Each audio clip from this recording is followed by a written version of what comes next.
And when I read the white paper, I copy pasted an exact payload from that PDF, and it exploited everything on Akamai.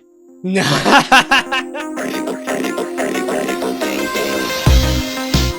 Best part of hacking when you can just, critical thing, right?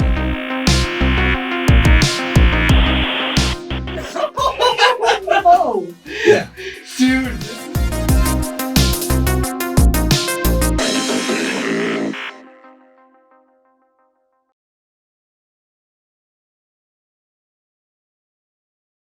All right, sup hackers, we got the TWIB for this week, the This Week in Bug Bounty for this week.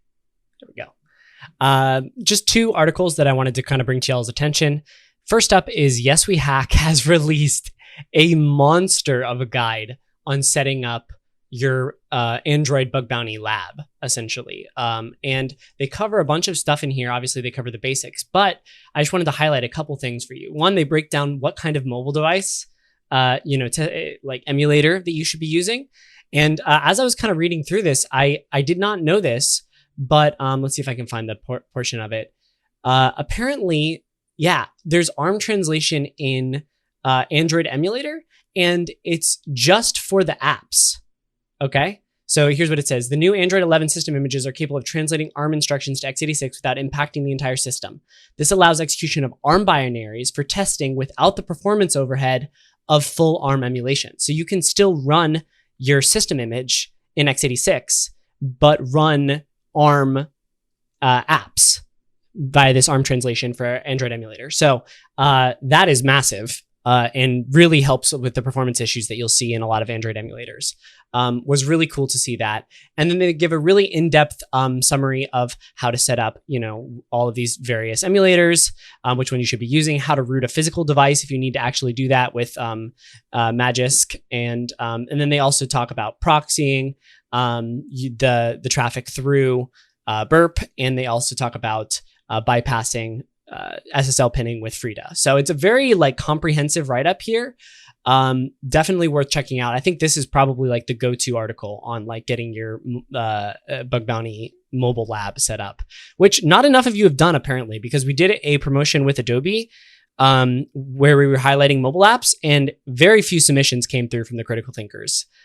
So guys, if you are tired of getting dupes and you want to build a unique skill set, then you really should go read this, set up your mobile testing environment, and just do basic API testing on mobile apps, and you'll find a lot of bugs. Really cool stuff. The only thing I wanted to add to this was that they are pushing, where's the proxy section? Here it is right here. They push the proxy configuration like this, which is totally fine. But I also really like to use ADB to create to open up sort of a pipe from the actual device itself to my local host on my host machine, right? In these emulators. So then you can just point the ADB proxy at localhost on the mobile device, and it'll just proxy through to Burp or Kaido or whatever you're using on the outside. So yeah, look into that technique as well. I think Joel mentioned it on one of the episodes a while back. And apparently today is mobile day, because we also have a write-up here from BugCrowd, mobile hacking resource kit, your one-stop shop for iOS and Android pen testing. So inside of this kit, they have a PDF that kind of talks about all of the valuable resources that you'll need, videos, courses, blog posts, tools, that sort of thing, and kind of has them all in a nice list. So if you're ready to take the mobile deep dive, check out this list right here. Check out the Yes We Hack write-up from before.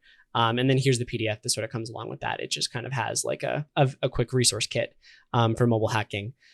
And deep dive these two resources, and then you'll be really well set for mobile hacking. All right, that's what we had on This Week in Bug Bounty segment. Let's get into the show. All right, cool. Well, James, this is the moment I've been waiting for since I started this podcast, that I finally get to have the god of research, the legendary James Kettle. So thank you so much for joining today, man. Thanks. It's an honor to be here. I've been looking forward to this for a while.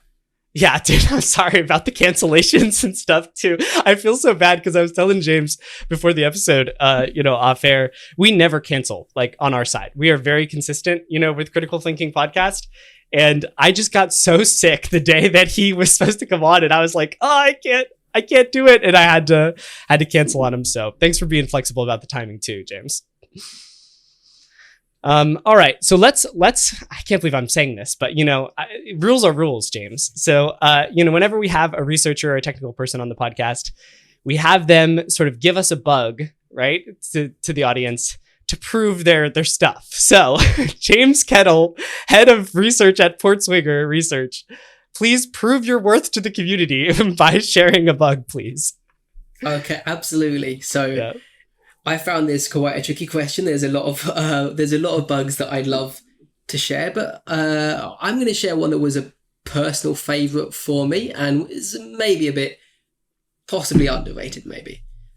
So this is, where's the CVE? I wrote this down somewhere. Here we are. CVE 2022-22720. This is a pause-based, man-in-the-middle powered client-side desync affecting Apache HTTPD. Oh my gosh. This thing is super cool. It's got all the great elements of a research grade finding. So I found the issue I found the attack technique of pause-based desyncs by accident. I tried to enforce a 2-second timeout when I was scanning thousands of bug bounty sites, and there was a bug. So the timeout was actually 15 seconds. And of those 30,000 different websites, there was one website that was vulnerable to a pause-based desync and had a custom 10-second timeout. As an aside, this is a great example of why scanning VDPs can be super valuable, because that site didn't actually pay bounties, but I would have never have discovered the entire attack class if it wasn't for that one website. But anyway, having found that was on Varnish, but then when I realized this was a thing, I went scanning with an even higher timeout and found that the pause-based desync technique, which is where you start to send a request and you send the headers and then you just wait. And you wait and wait and wait, and eventually you get a server timeout response. And then what you send after that is interpreted by the server as the next request, even though technically speaking, you haven't finished the first request. So I found if you waited for 60 seconds, that technique worked on Apache. Now, exploiting this is super difficult in practice, because if you want to use it for a classic server-side desync, Apache needs to be behind a front-end server, which has a timeout of over 60 seconds, which is relatively rare. And then there's this horrendous race condition as well, which makes it really nasty.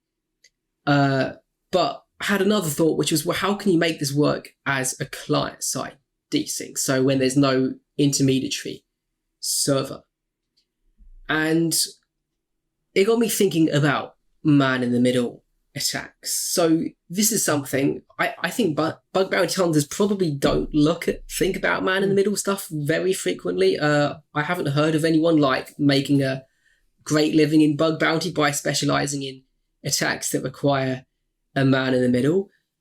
But my experience has shown that some companies actually do care about this a lot. It basically depends on their threat model. For example, ages ago, maybe 2009 or something, I found a bug in Firefox where they accidentally whitelisted a development URL. And I said, you've got a vulnerability, you've whitelisted some random Mozilla dev's personal server, and I can probably pwn the server and then get code execution. And they were like, no, we don't believe you can pwn the server. But because it's a HTTP URL and you could do a man in the middle, we'll pay you for it. And they paid me the same amount as finding a SQL injection in one of their core websites. Wow. Because Mozilla Firefox, their threat model is governments, right? There are governments that will pwn their users using man in the middle attacks. Or monster in the middle, or whatever they're called these days.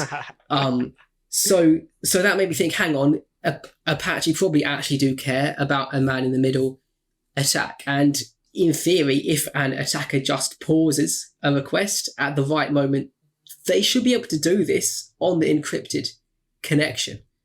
In theory, I remember some research from about 15 years ago where someone was some academic research showed that if you looked at the TLS packet sizes that someone was seeing, you could fingerprint them and basically work out which page on a website they were loading, just by guesswork, basically. Wow. And so to investigate that, I basically had 2 weeks spare, and I knew the theory could work. And then I had to like set up boxes, set up a man in the middle. Like, this is way outside my comfort zone. I had no idea what I was doing. It took me ages just to set up a box to proxy the traffic through a different box, like with IP tables. And then I thought I could use like laggy network simulation software to cause the delay necessary for the desync, but it didn't work at the right level. So I had to look up this stuff called QDisk, which I still don't understand. And this was before AI, so I couldn't get ChatGPT to do it for me. And it was just mega outside my comfort zone. I set up the firewall wrong, and I blocked off my own.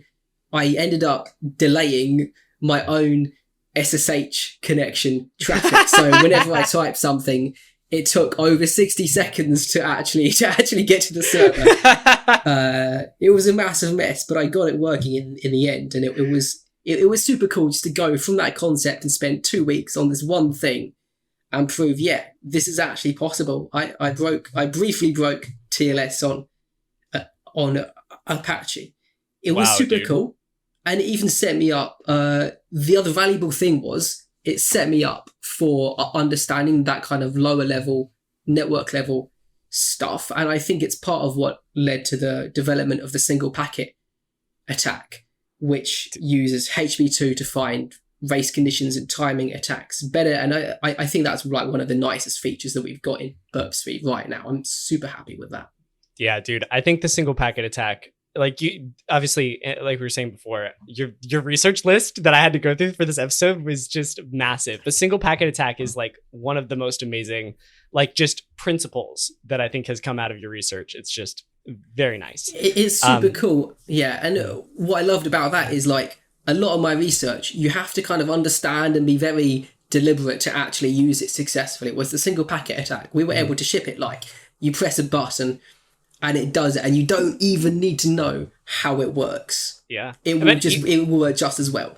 Even with that, I think I was really surprised as well how simple that attack was. You know, like it just, there's lots of beautiful pieces of that. And just going back to the thing you just discussed there, there's so many places that I want to go there. One, you know, talking about how, you know, you moved outside of your comfort zone and utilized man in the middle, which shows a more thorough understanding of the threat model of some of these targets.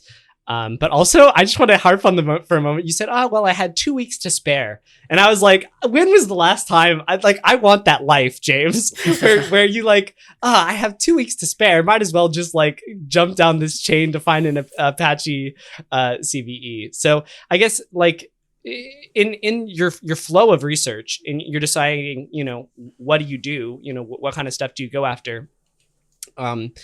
It seems like you have a schedule where you're like, okay, in 2 weeks, I need to be either start working on this or I need to do this presentation or whatever. Yeah, pretty much. Yeah.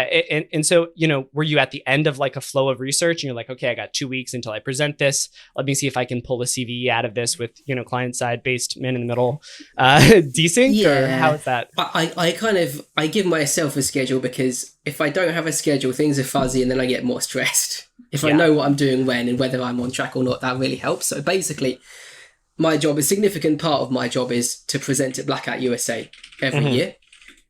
And the deadline for the CFP for Black Hat USA is at the start of April. And I presented there a lot of times over the years. And I have a fairly good feeling for whether I have enough good material for a successful submission to Black Hat or not. So how I found myself there was basically, it was the middle of March. And I think it was the middle of March, and it's like, I've written my CFP, I'm happy with it. And there's no other kind of loose ends that I need to tie up. And then there's just 2 weeks before the deadline, and I'm like, right, let's get down to this. That is freaking awesome. And I actually, added another note to our section here. I want to swing back around to that because I think one of the, security aside, I think one of the biggest things that correlates to happiness in your career and in your life is having, control over your schedule, having a little bit of freedom, right? Absolutely, And, yeah. I've been amazed that you've been able to do this for so long. Like you did 10 presentations, I think, at Black Hat or something like that. This is your 10th, right? That was number 10 just a few weeks ago. Yeah. Congratulations. Yeah. You've been doing this for a long time. Too. Yeah. And you've been able to avoid burnout. You've been able to, work through it consistently. So I definitely want to swing back around to that because it seems like you've got a really good setup there. But before we do that, we did say that at the beginning of this episode, we were going to go ahead and acknowledge the whole Kaido versus Burp thing and say, that we're not going to cover this too much on this episode, but obviously, both of us are players in the HTTP proxy wars or whatever. And we just wanted to say at the beginning that what we kind of discussed off air was that we're both really happy that there is, competition in the space and that we are all working together, to kind of push the space forward as far as getting functional tools for hackers to use, promoting research, education, right, with the academy and everything. So I think there's some heated aspects to it all, but I think, from this side, for us at least, I think we're both happy to see, that competition in the space. Did you have anything else you wanted to add to that, James? That's absolutely it. We've got a shared objective of empowering hackers, and the software that we use to get there is different, but a space in which there's zero competition is not overly healthy, really. Yeah. So I see competition as a good thing. We'll see where it takes us. Yeah, absolutely, man. Totally agree. And with that, I did want to hop into a couple questions I had for you about Burp Suite. And these are applicable to HTTP proxies in general. Obviously, a lot of the research you've done has just been very focused, pinpoint on HTTP. And HTTP 1, HTTP 2, all of the HTTPs really, but specifically, one of the things that I kind of wanted to get your thoughts on is Repeater's implementation of HTTP 2 is essentially a downgrade, right? Is like you display to the user a HTTP 1 like representation of HTTP 2, which is a binary protocol. And as I started to understand HTTP 2 a little bit better, and I largely through your research, ironically, I was realizing, hey, this isn't really like an accurate picture of what HTTP 2 looks like under the hood, right? And so I want to get your thoughts on one, whether you agree with that, or two, whether you think that there's room for improvement in HTTP 2 representation to hackers inside of a sort of a repeater replay like environment that promotes a deeper understanding of the protocol or gives more flexibility. Absolutely, sure. So when I started to do research on HTTP 2, which involved sending requests with HTTP 2 that could not be represented using HTTP 1, it quickly became apparent that there's a lot of there's some complexity here. So we tried a few different things. What we ended up going with is basically our view is most of the time when you're looking at a HTTP request, the protocol isn't super relevant to the attack that you're doing, right? You're just like, I want to tamper with the parameter called blah, or edit the header with this name or whatever. So for that scenario, which we think is most of the time, that's why we've got this like HTTP 1 style representation of a HTTP 2 request. It's just the easiest way of like it's a comfortable, familiar way of doing your normal work, because most of the time what the protocol is not really relevant to you as an end hacker. But obviously there's exceptions to that. And so the way we handle that inside Burp Suite is if you pop out the inspector and go to the headers, then what you can see there is like is an accurate representation of what is actually going to be sent. So if you do that on a HTTP2 request, you can see the pseudo headers. You can inject duplicate pseudo headers. You can inject headers I didn't know with that. spaces In in the Inspector. names. That's cool. All that kind of stuff. Yeah, it's a bit hidden, to be honest. So you could easily miss it. But basically, using that, you can do a whole lot of crazy stuff with HTTP2. It's just hidden there in the inspector for when you want to do that. If you use it, you'll find sometimes if you do something like inject a duplicate pseudo header, then you'll lose the main raw view because it can no longer be represented faithfully using HTTP1 style syntax, which is, we were like, well, this is just accurate representation, right? At the end of the day, we're building power tools for hackers. We don't want to be lying to people about what's actually happening under the hood. We want to be picking, basically, like even presenting a HTTP1 request in a tool, it's an abstraction, right? Because HTTP is actually a stream of bytes. That's why like pipelining confuses people so much, because they're reading too much into the abstraction. And with HTTP2, what we found is basically there's two different abstraction layers that people want to work at. So we surface both of them in Repeater. To be honest, we put a huge amount of work into building that. And then I haven't actually seen that many people finding cool HTTP2 issues where it's looked like they've been using it. But I would view it as it was probably still a good investment for the long term, because there's definitely more of these cool issues out there with HTTP2, and they're just going to surface over time. Dude, I wish the audio listeners could see the love with which I'm looking at James right now. Like, that was such a beautifully nuanced answer that considers the hacker in so many ways, right? Like, you give us what we need most of the time, thinking at the application level, right?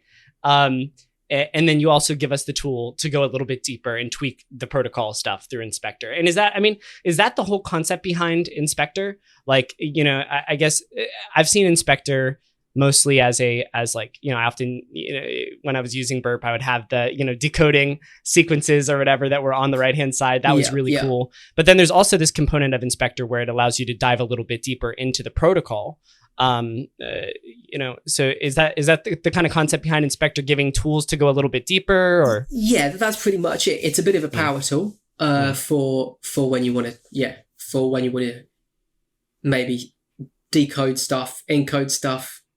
We're looking at putting other things in there maybe in the near future. We'll see how it goes. Another example, just a tiny more other thing on HTTP2, right? In HTTP2, as you probably know, all the header names are actually lowercase, right? So for our initial internal build, when we represented HTTP2 as a HTTP1 request, we had lowercase header names. And oh my goodness, is it ugly? It's horrible. My gosh, dude. Yeah. It's really jarring.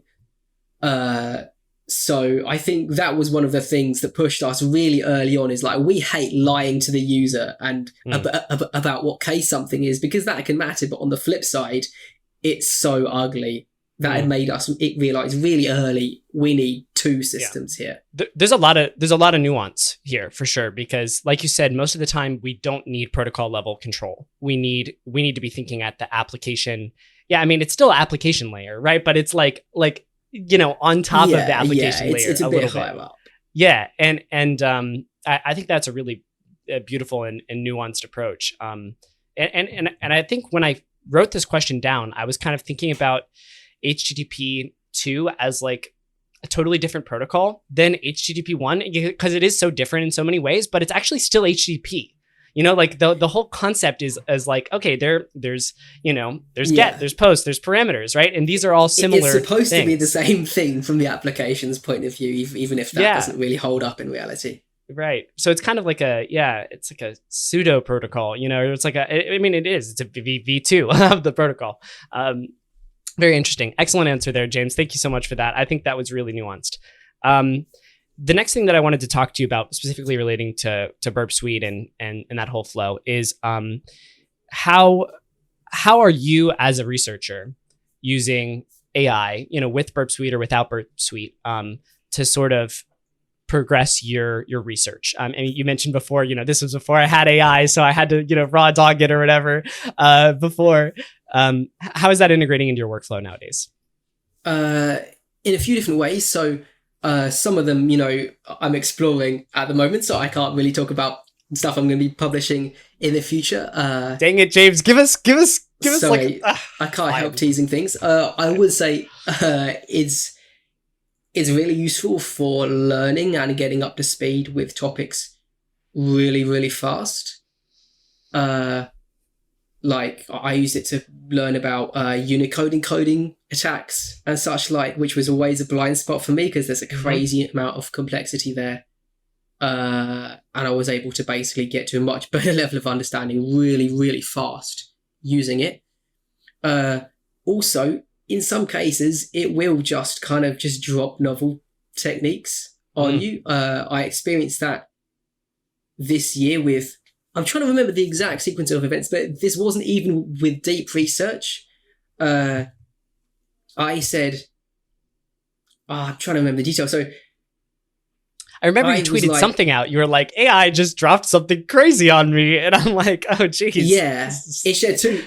I found two cool things with it. I can share one of them. It's in my HP1 must die research as like a random technique right near the end. If you combine the trace method I remember with the max forwards header, it works on twice as many targets. Dude. Right? It's crazy. And I would have never thought of doing that. And if you look in the RFC, which is the classic, read the RFC, I don't think it mentions combining those two headers, but I think ChatGPT had seen, and maybe in some forum post from 20 years ago, people talking about using the trace method in conjunction with max forwards to like debug what was happening on a server. And so it just spat this technique out. And I tried it and it worked. And it was like, dude, wow, thanks. That's the craziest thing ever. I remember seeing that, I think in your presentation, where you were like, it was spinning out these sort of intermediary headers, which is massive. Like understanding what's happening. Useful. Oh my gosh. At that, like, especially when there's auth happening at like the reverse proxy stage, and then it's like adding, a signed JWT or something like that in a specific header. And you're like, oh, if, I just know what that header is or whatever, then you can try to send a version of it or do some sort of header smuggling, which we'll talk about later. The trace plus max forwards, dude. I did not know that was an AI find. Yeah. Oh my I shouldn't really get the credit for that one. That's ChatGPT, but dang, the thing that's is crazy. Yeah, if you use deep research, it gives you like 100 ideas and 99 of them are just so bad. Yeah, and you still need the knowledge because you need to look at you can't try out those 100 ideas and it can't try them out for you yet. So you need to find that one. You need to recognize it. So you still need the knowledge to get the value out of it. Yeah, I think another piece that's really big on that, though, and I think you alluded to this in the Apache man in the middle thing, was that it does help validate ideas too. I think more than ever now, I can use AI to just very quickly like, all right, spin up this configuration. Or I was hacking on an SDK the other day. And I was like, I got to like set up all this stuff for the SDK. And I just handed it to AI and it just built this beautiful like POC script that just set up everything in the SDK and like handed all the objects off to each other and then got me to my sync, And that has just got to be, I know that that's big for bug bounty hunters, but it's even got to be, massive for researchers that are constantly having to deal with the burden of like, let me set up this whole architecture to test this on ASP and Django. And like, oh my gosh. To be honest, that's why I always work black box, because I can't be bothered setting stuff up and much rather test on live websites. But it's redefining what's possible there. Wow, dude. I think, James, let me just pause you there for a second. So you're saying you don't do a lot of that setup? No, I basically never set up targets. Oh my God, James.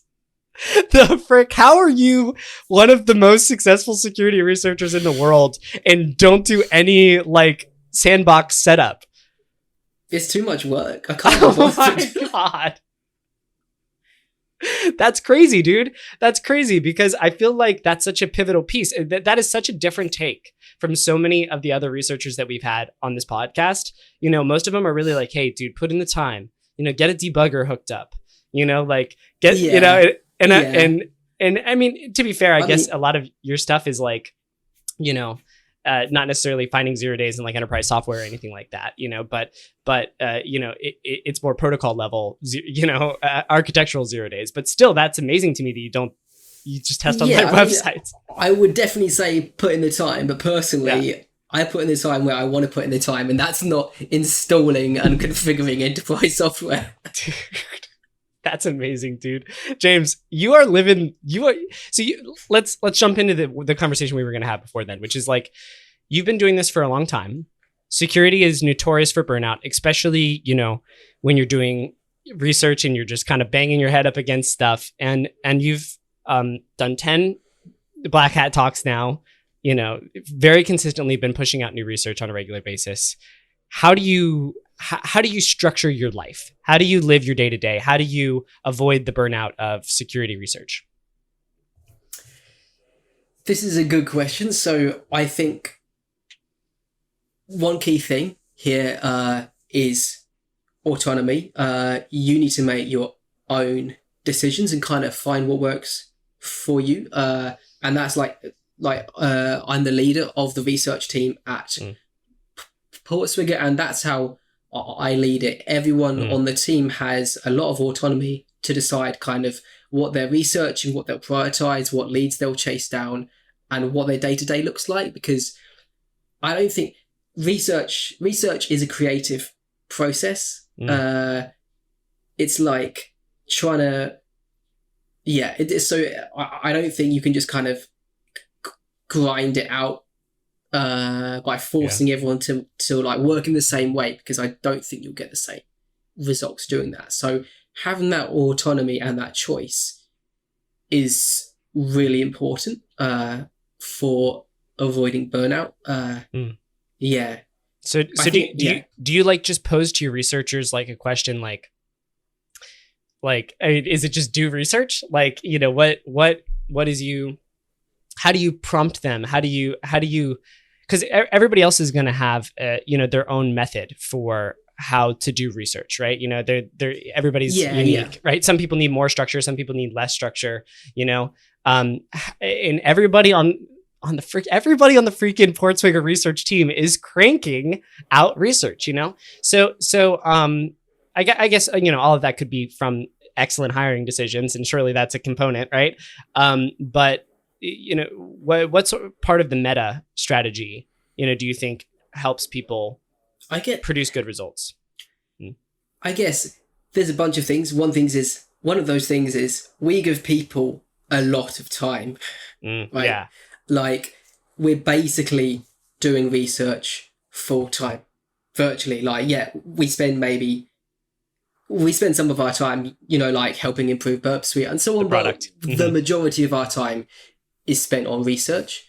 That helps a lot. The main thing that I do, I don't really try to say, I don't tell people how to approach their research or what their topic should be, really. They would suggest a topic and I'll just ask some questions to kind of quickly see, is this promising? Is this going to go in the right direction?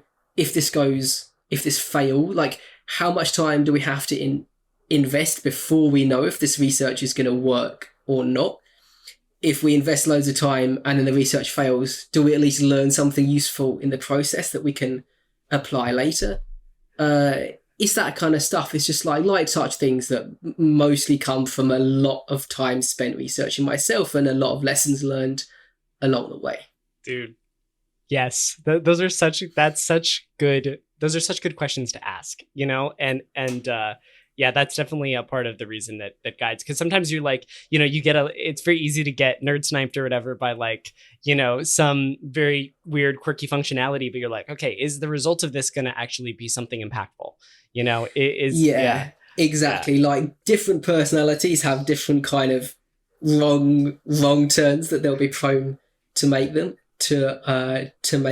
Yeah. And it's about kind of spotting those, recognizing them in yourself. That's the best place to start. Recognize them, and then just going like, oh wait, I'm not going to fall for that one for the third time. I've learned my lesson now, right? Well, it's about improving. Yeah, like you're saying, it's about knowing yourself as well as a researcher. I think that's pivotal. Sort of building on that, I think earlier in your career as a researcher, as I was going through like the freaking mountain of research on your website, you were focusing a little bit more on client side stuff in the beginning. And then it seems to me a little bit, as you've matured as a researcher, you've been focusing more on server side stuff. And not to say that is, one thing or the other, right? There's a lot of mature researchers that focus more on client side stuff, but I'm wondering why whether that intention or that decision was intentional, or whether that was something that just sort of happened. I definitely, I would say I drifted into it to an extent. I think part of it is, Gareth Hayes has been on my team for 10 years now, and he's really good at client-side stuff. Freaking Gareth, man. So oh my God. He joined shortly after me, and we immediately got this dynamic where it's like, well, if it's a client-side thing, I can just give it to Gareth and I know he'll smash it. So to be honest, that's probably a core part of the reason that I've been looking at server-side more.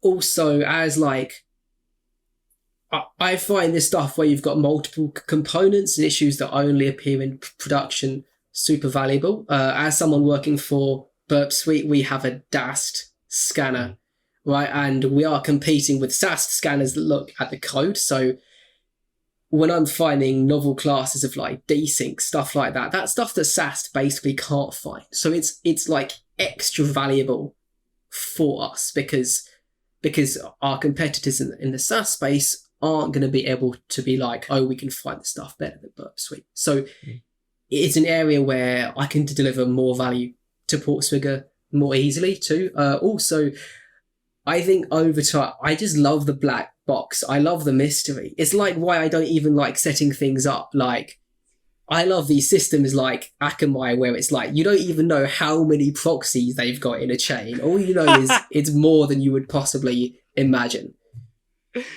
Oh my God, James. It's like that. I think this is part of avoiding burnout, right? You've got to be having fun.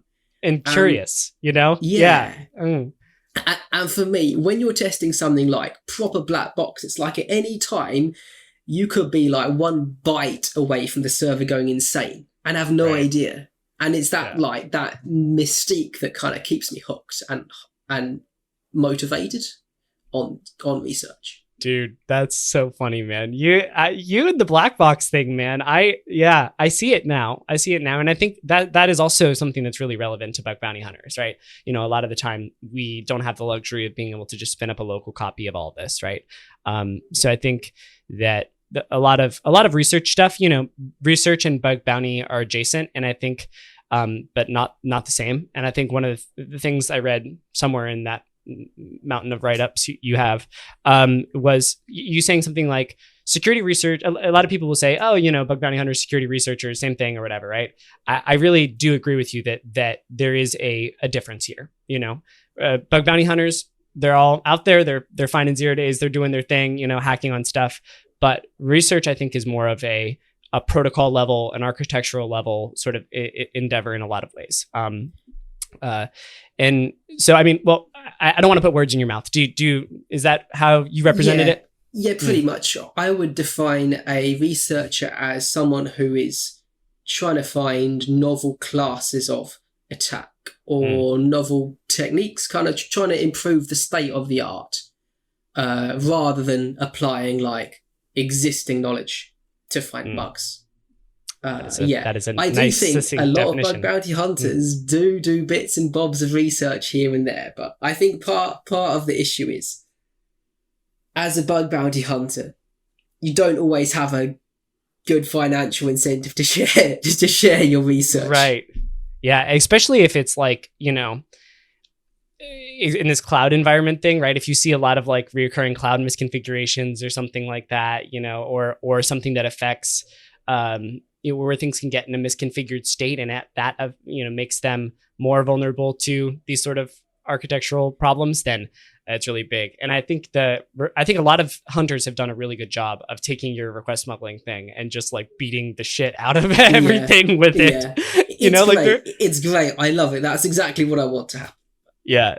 So that's really awesome. I know the bug bounty community loves you, James, for that reason. I've even seen it with tools like with Param Miner. That was the first parameter discovery tool. Like the concept, I think it basically didn't exist until I made that.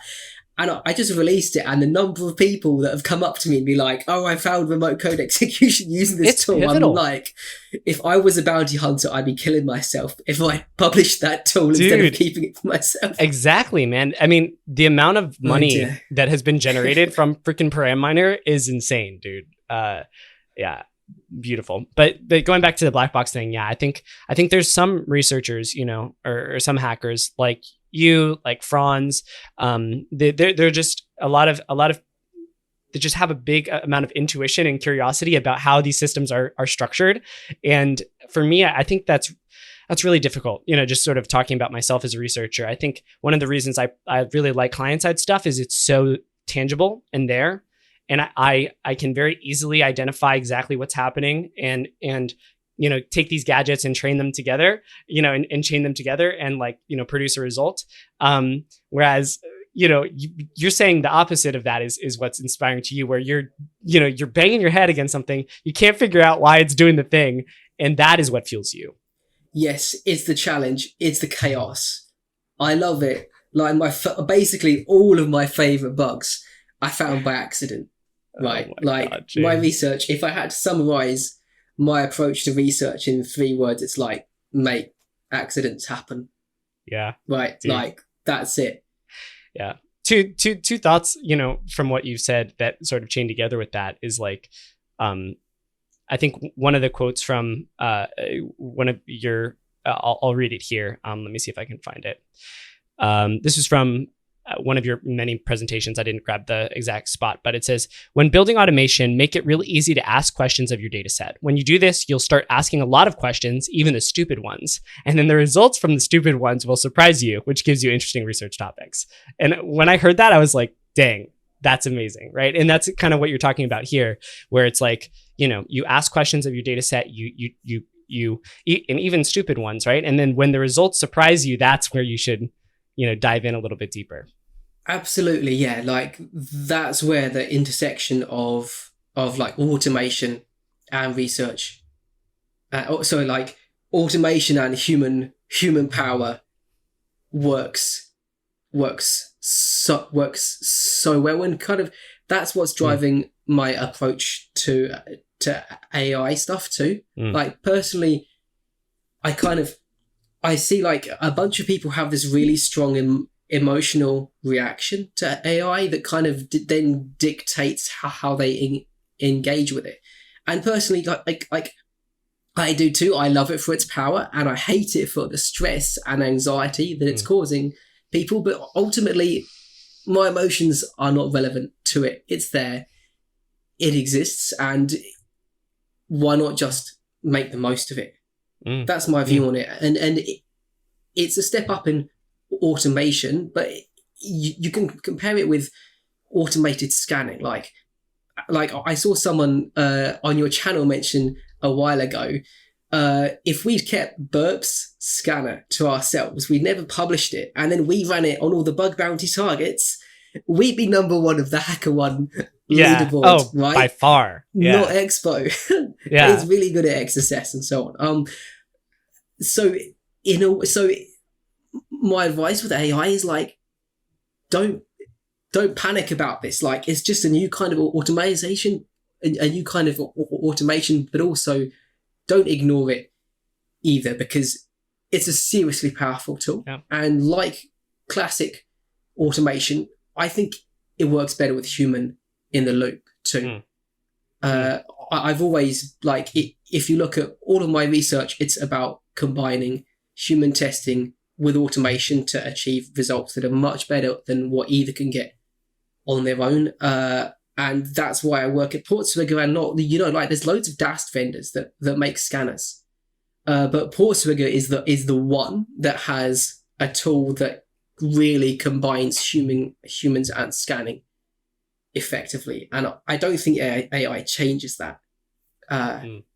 You've got a lot of companies that basically aren't in the they're like building AI enhanced scanning, but they're not in a position to offer human in the loop because they don't have access to a tool like Burp Suite or Kaido to build on. So they're forced to build a scanner that's fully standalone, right? And then they're going to market that as a pen test really heavily, and they're going to tell you over and over, this is better than a pen test. It's going to put all the pen testers out of business because they're not able to build a human in the loop thing, right?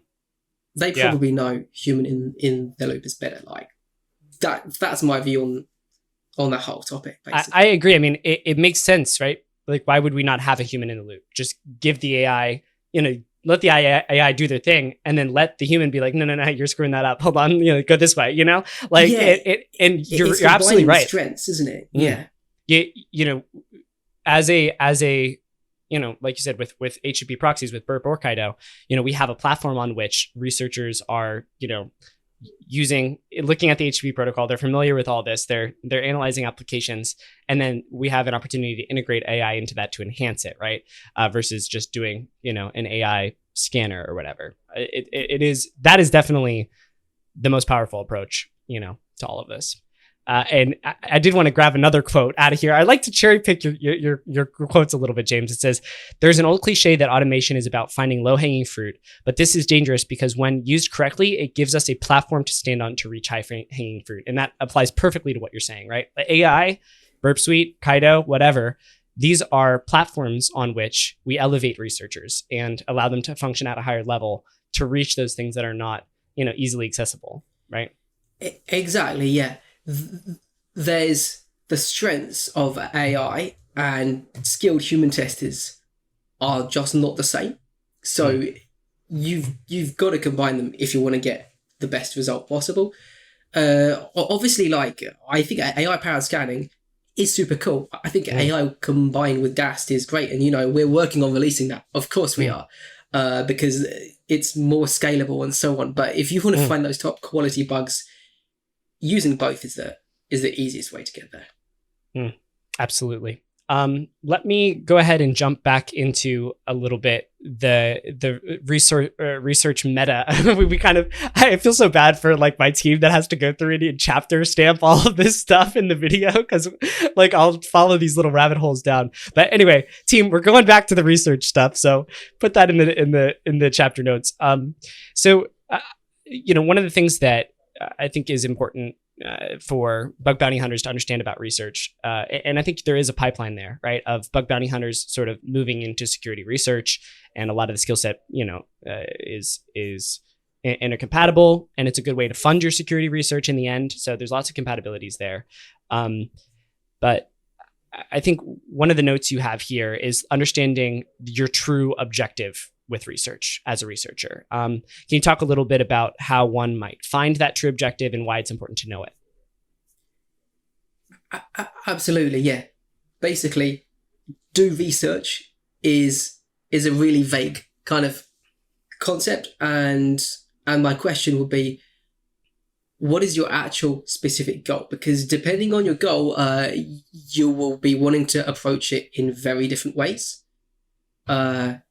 So, for example, I would say, like, early on in my research, part of my goal was basically just to make a name for myself, to be honest.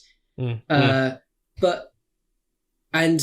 I used to think that then it was my job, deliver a presentation at Black Hat, right? And you can check that box, but it might be a bad presentation, right? So that's actually not a good outcome. It's probably better not to deliver a presentation than to deliver a bad one.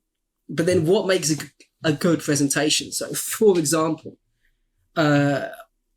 a lot of people go to presentations because they want to be inspired, right? So think about what the end goal is like. Do you want to inspire people to take the techniques in your presentation and apply them for themselves? That's a pretty cool goal. Like, I would say seeing people using a tool you've made or using a technique that you've shared is really rewarding. Or maybe you want them to build on your techniques. For me, that feels even better. When someone takes my research and does their own research on top of it, that's creating this like feedback loop, which is super, super cool.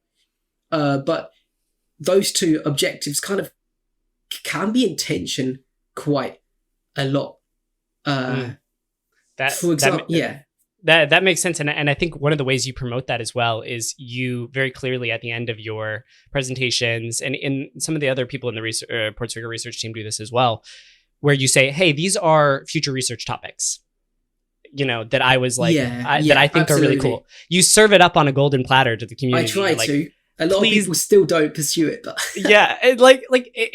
right. I'm glad you say that here on the podcast, because I would like to challenge the community a little bit, especially if you think if you're doing okay. Like a lot of our listeners are full-time bug bounty hunters, right?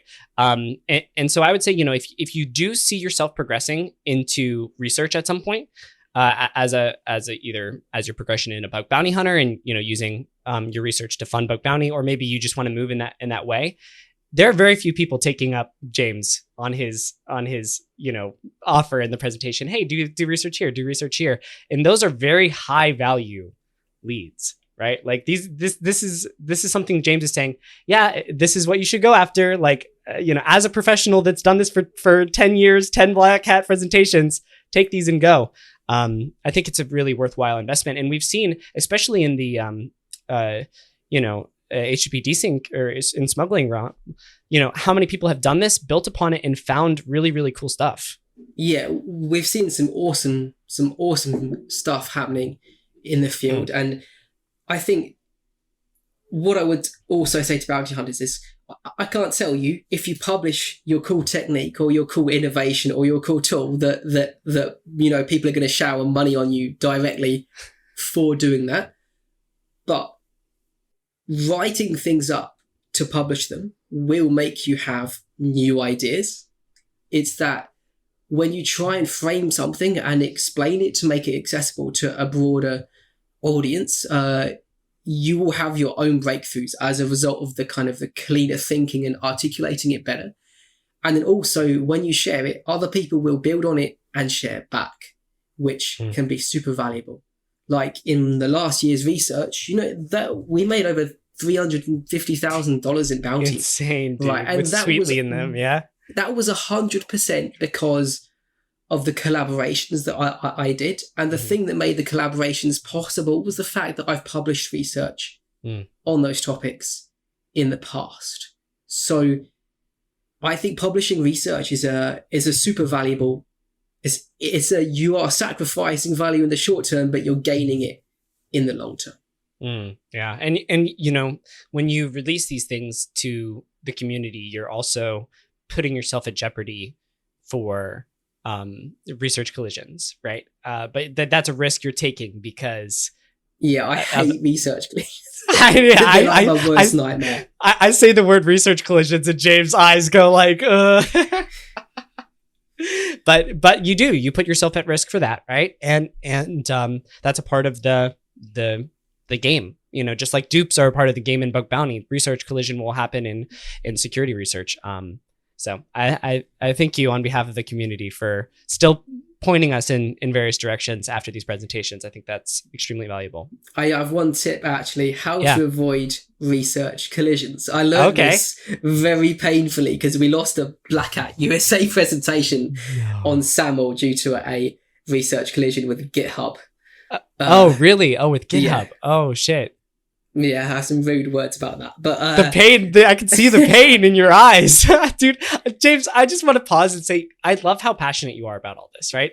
Like, You were almost tearing up a little bit in the Black Hat presentation when you talked about using the /con /con, to exploit the 0CL desyncs. And I was like, you could see the passion when you're like, for years I've known about this quirk and then I finally used it, Thank you for your passion for all that. But yeah, I'm sorry. What's the tip on avoiding research? The tip is basically, if you see, sometimes you'll see someone publish a new post on a technique, and you'll be like, that is super cool. It's really valuable, and I've got some ideas for how to take this further. Okay, it's like an amazing research lead.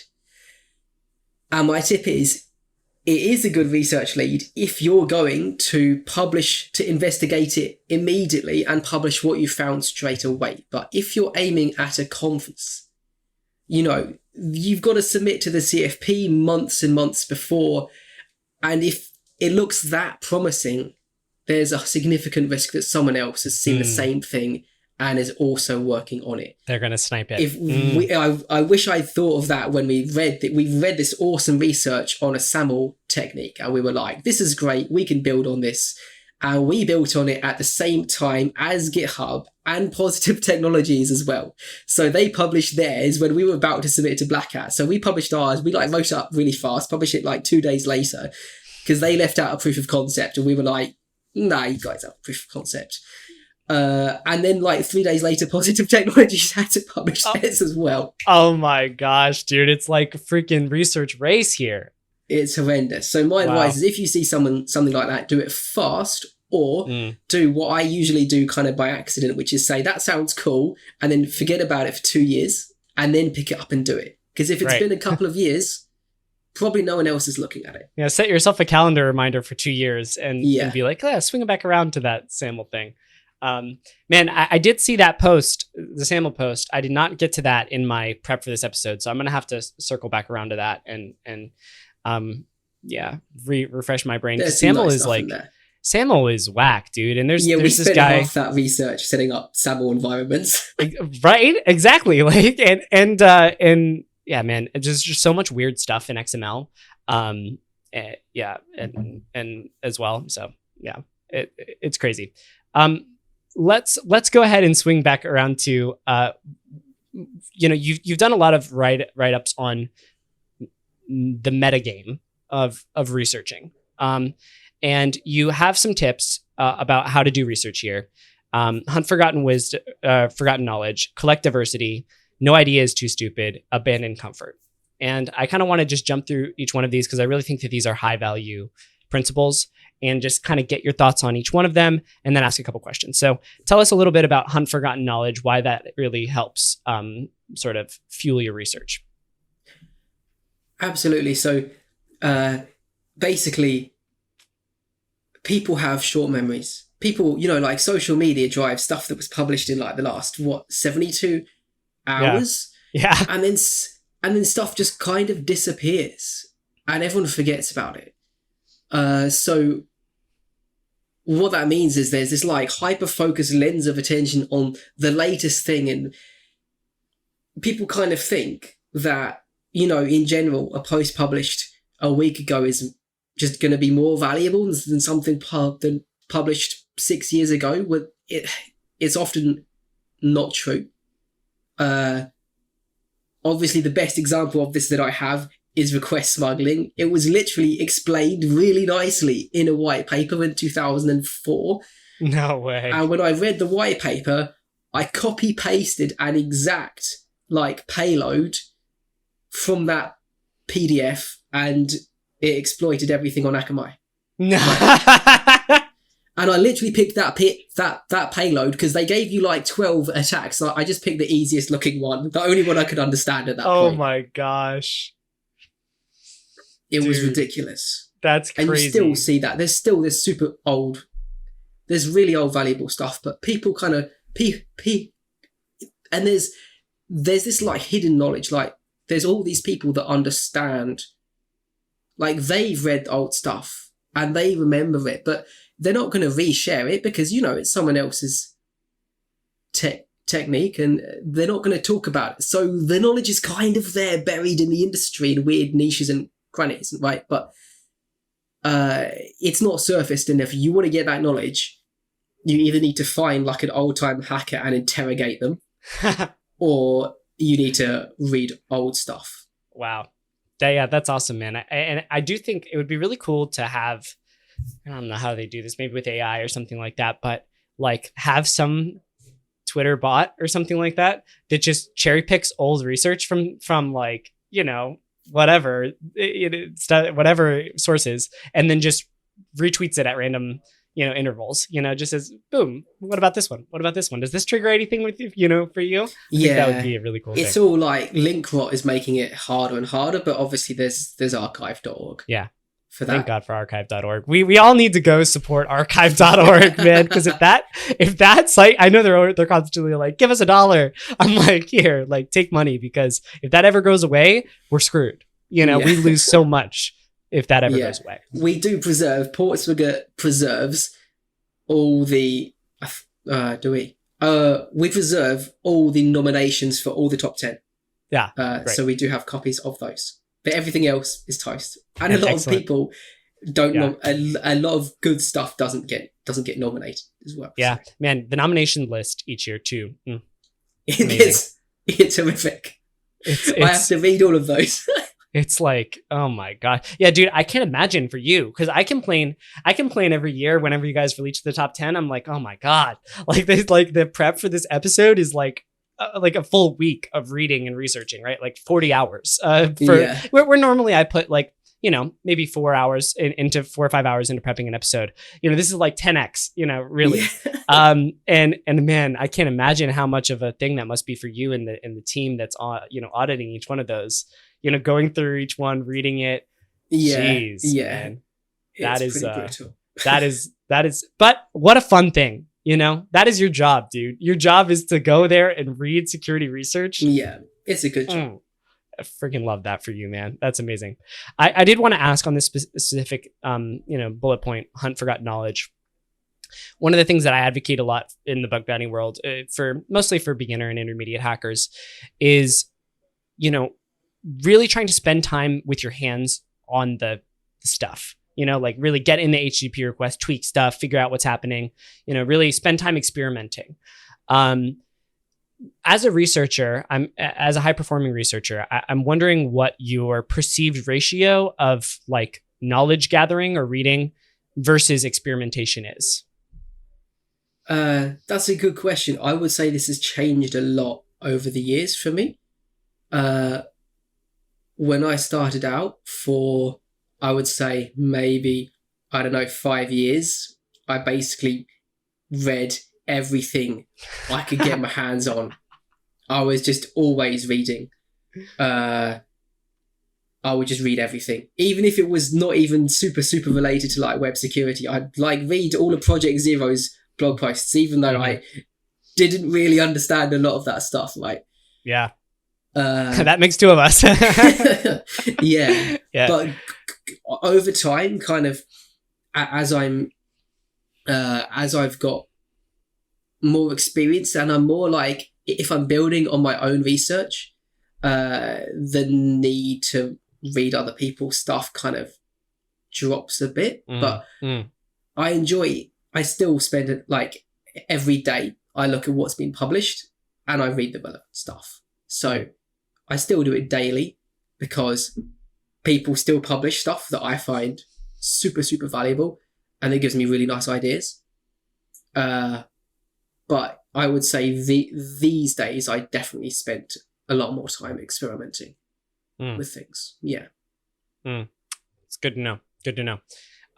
Next item on the list here is collect diversity. Can you talk a little bit about that principle from a researcher's perspective? Yeah, it's often basically when you're doing research, you're trying to find things that other people haven't thought of or tried. Maybe they have thought of them, but they haven't tried them. But there's got to be a reason for that. And often it comes down to making connections between quite different fields or between different perspectives, like that browser-powered browser, the pause-based man in the middle client-side desync. That is like a tongue twister, man. You can't. It's like there's like 15 modifiers on that desync. It's like client-side, man in the middle. Like, oh my gosh. Yeah, like that's combining like a server-side desync attack with client-side exploitation with a man in the middle kind of concept based on something that from ages ago. So it's that kind of being able to make those links will often surface really valuable stuff. It will often let you take something that looks like it has very little impact and turn it into something significant. Yeah, I'm a firm believer that combining black box and white box testing is really valuable, even though I don't follow my own advice in this regard. But I'm definitely going to be looking at some point. I'm going to crack and actually start doing that. Kind of every Dude, you got to outsource that shit, James. You know, like you've got a whole Portswigger team. Just be like, hire somebody who's like the setup guy, and he just. I think that's called a system admin. Like, who would apply for that job? Yeah, dude. I mean, that's pretty much what a sysadmin job is, right? Yeah. True, I don't know, man. That does sound like the worst thing ever, though. Like, set up all of these enterprise software, set up this whole stack. Yeah. Oh my god, you couldn't pay a hacker enough to do that. I don't think. No, I have a great example. There's someone whose Twitter handle is something like Z Hero, and they've been doing really, really nice cache poisoning research by looking at the source code, like in depth of various frameworks. They've been doing really, really nice work, and it's like server-side exploitation that's only possible by combining these kind of two different approaches. Yeah, going after I think we've covered a lot of those on the pod, like going after a lot of the JS frameworks and stuff like that, going for the cache poisoning. Very, very good stuff there. Yeah, I did want to ask, relating to collectivity, obviously, you know, before the onset of AI, there was a lot of like, I think it was a lot easier for us to have to how do I say this? To justify spending a lot of time getting a bunch of different perspectives, right? Because like you mentioned before, now with AI, we can say, hey, give me the TLDR of this whole concept, you know, or does this specific thing exist, right? And it'll, you know, do its magic and try to pull something out of thin air. With AI, how has collectivity changed? And do you think it is still as relevant to do versus asking pointed questions to the AI? I think it's kind of just a means to an end of achieving the same thing. One thing to watch out for with deep research is it basically does loads of Googling, and a lot of the time the good stuff, it doesn't show up on Google because Google really likes things that were posted in the last year, and then they just disappear after that, which is ludicrous. And it's not very helpful for research at all. So if what you're doing is a load of Google searches under the hood, that's not... It's better than nothing, but it's not ideal. Whereas what AI has that's really valuable is, it's like that trace thing where it's like, it probably read a Stack Overflow post from 20 years ago or something like that. Yeah. Stack Overflow, you know, I found some amazing techniques by reading and on Stack Overflow, and it's like a developer asking a question, and if you have the security knowledge and you read the question, you're like, oh my goodness, you just discovered a new hacking technique. Exactly. And they have no idea. Oh my god. They have no idea, and none of the replies have any idea either. Yeah. I think that's so funny.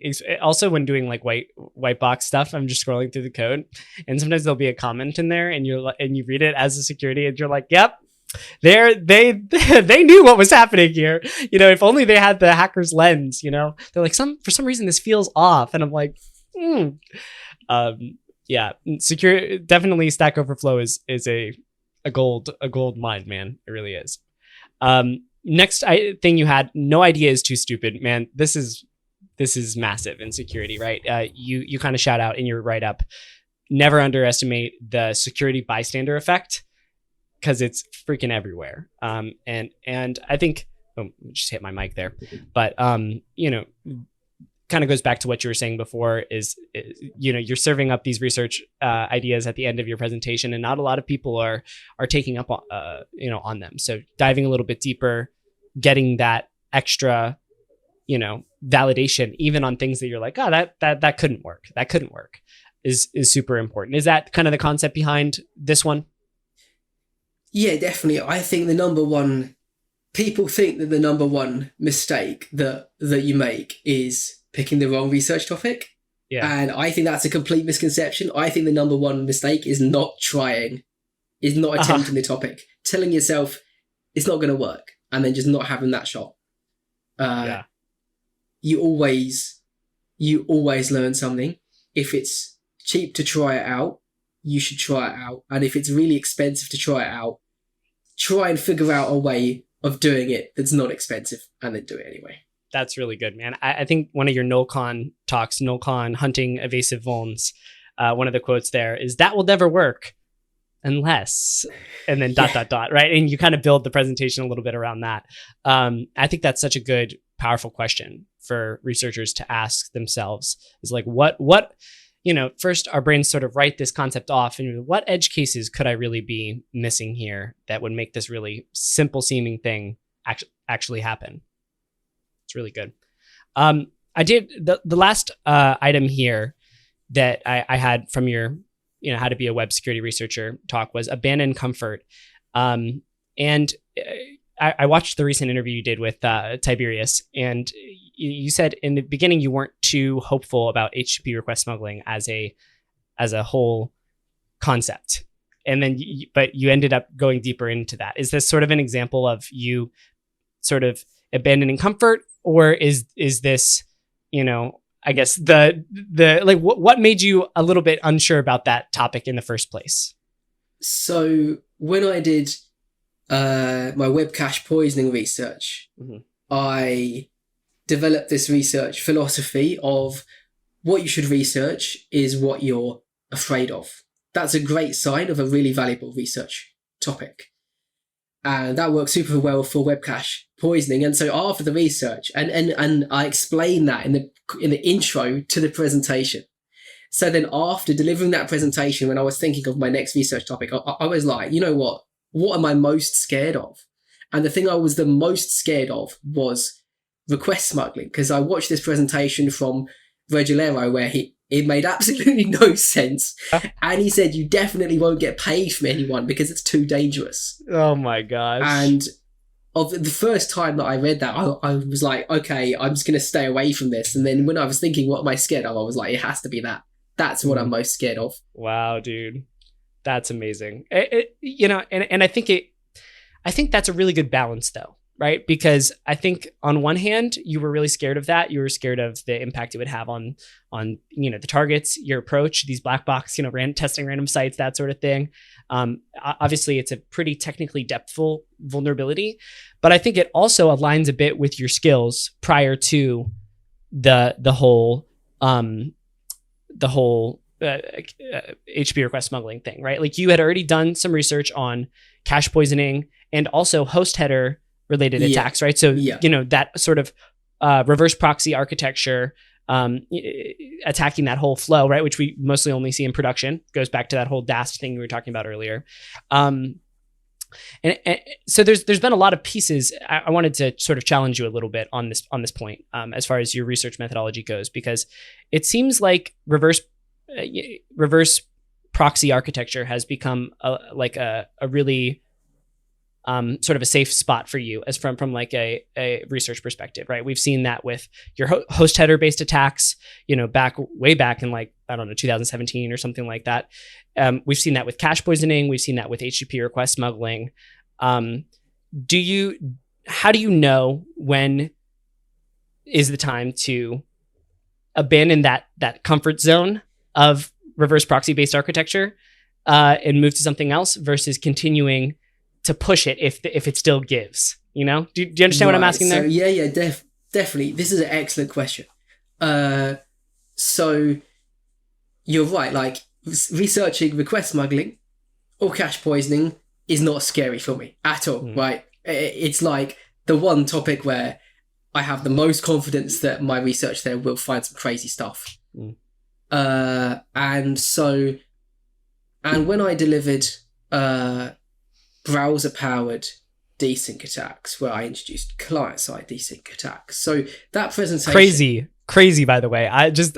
So good. Continue. That's probably my personal favorite piece of research because of how technical it got.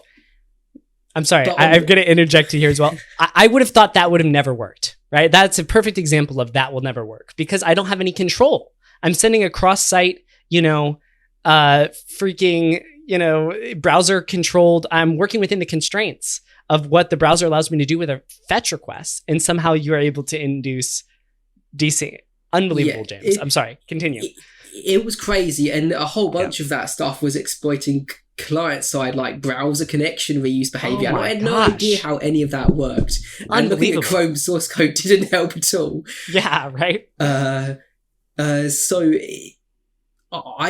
love doing that piece of research. It was super satisfying for me as a researcher. But then when I presented it, it didn't land as well as some of my previous talks. And I think there was a couple of issues. One was you needed a lot of prior knowledge in order for it to make any sense. So the kind of the audience that it was valuable to or accessible to was smaller. But also, like, in terms of the bounties, it wasn't that great, so it didn't get people hyped for it in the same level. And after that, I was like, you know what? I'm kind of getting bored of researching request smuggling. It's like, I'm still enjoying it, but I don't want to just become this person, just the request smuggling guy. Yeah. Right. Yeah. Like, any more than I already am. So that's why the year after I did race conditions, and then the year after that I did timing attacks and the single packet attack and so on. But then most recently, why did I go back to request smuggling? Well, basically I had Alice, so I was like, I've got no sleep, I'm barely functional, I need something I need something that's I'm going to find relatively easy. So that was what pushed me to be like when I started it, my goal, I already knew that the title was going to be the Desync Endgame. I was like, I know there's stuff that needs to be wrapped up. There's still people missing, loads of findings. We need to wrap this up. That was my goal with that piece of research. Dude. Unbelievable. I really love that because it also combines, research methodology with knowing yourself, knowing where you are in life, knowing what your capabilities are. You push yourself outside of your comfort zone and you return to your comfort zone when you need to. And I think that's such a beautiful example of how to win the long game.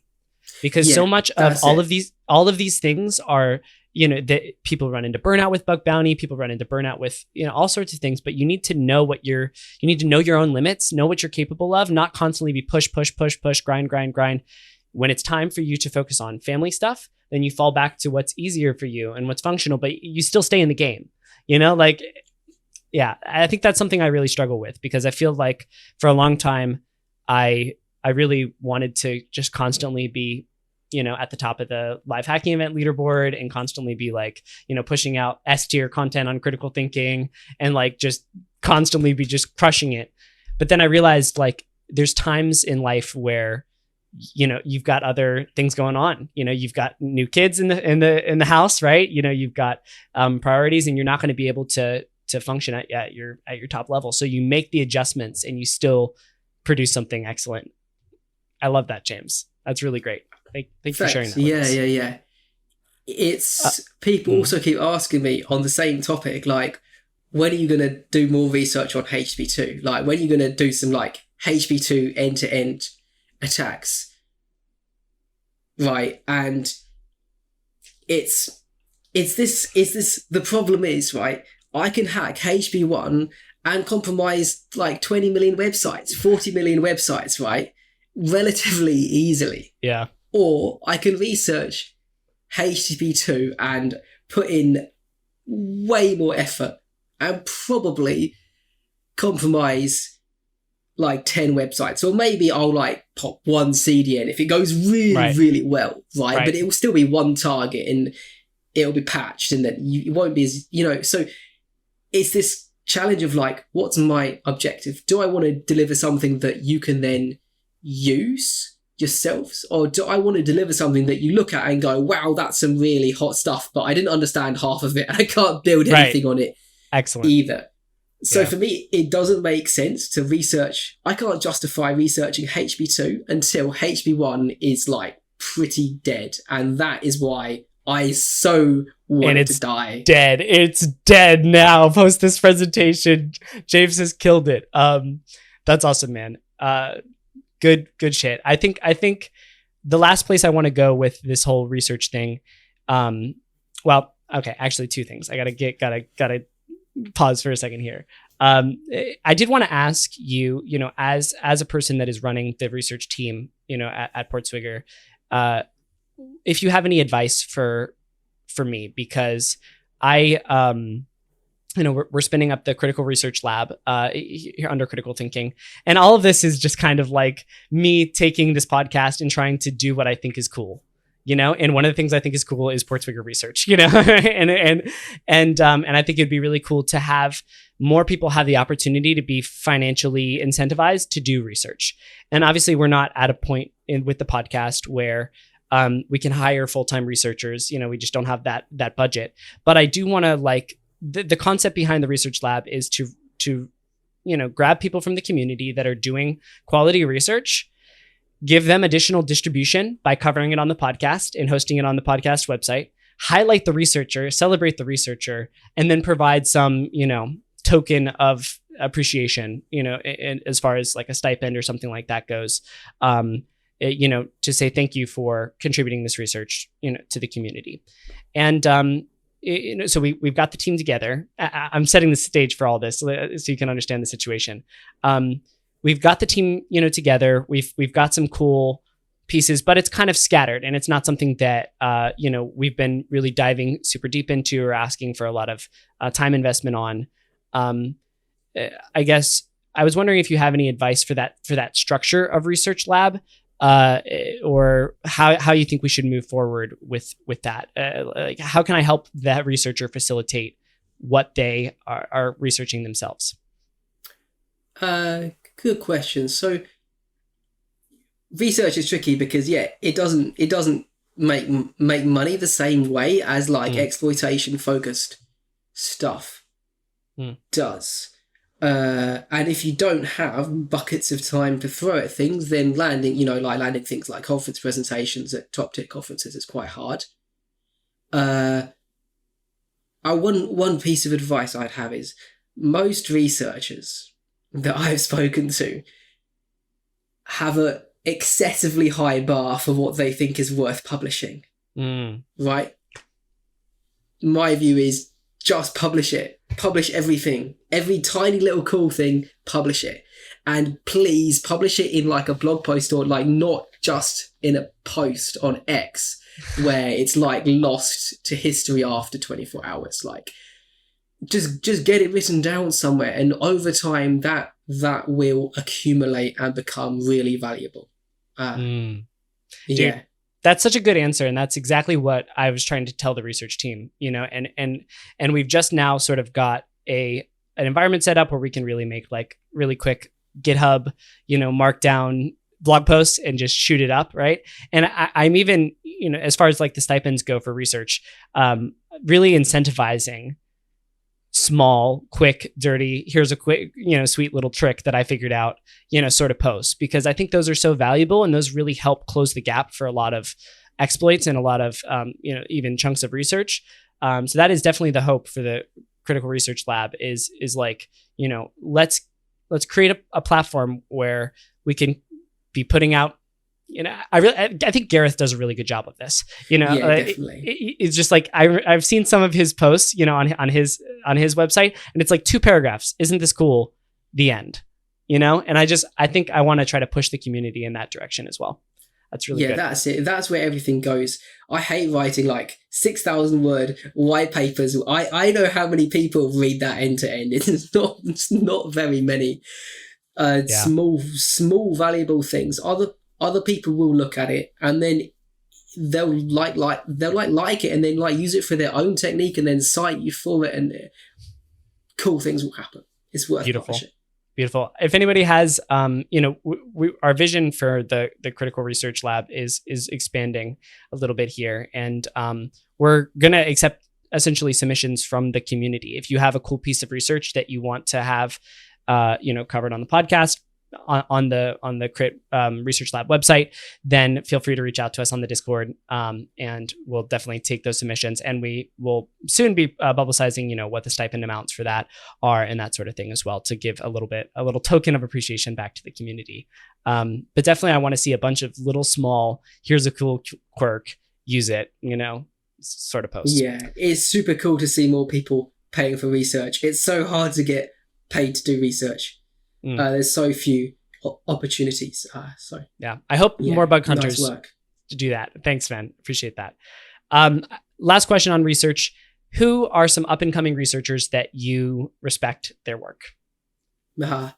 Good question. So I'm going to answer this with two people, both of whom have been researching request smuggling, because obviously that's the topic that I'm the most focused on.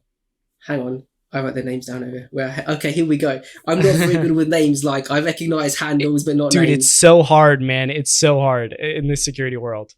So there have been, but hang on. First, I have to caveat this because there's so many people doing awesome research that they then publish in some blog that doesn't get discovered or amplified as much as it deserves by the community. Like, that's why the top 10 exists. It's to try and surface this stuff, but stuff still gets missed out. So I'm missing out a million people. But this is two people I've seen. One is Thomas Stacey, whose Twitter handle is Toxidile. He did some super cool research on he found the single packet attack, which was basically developed to find timing attacks in race conditions. He found it actually also helps find desync attacks and request tunneling. Which is super cool. There's clearly some kind of race condition involved in there. I love this stuff where it's like you only even half understand how it works. And I believe he's working on some new research, which sounds quite promising, although I haven't managed to get him to give me the full details of it just yet. Yeah. And the other guy is Yeppe Wykop, and he did some super cool request smuggling research on exploiting chunk extensions, this is one of those things I've heard people saying, are you exploiting chunk extensions or for ages, but no one was successfully doing it, and he's just come out there and basically popped a CDN using it. Wow. It's insane.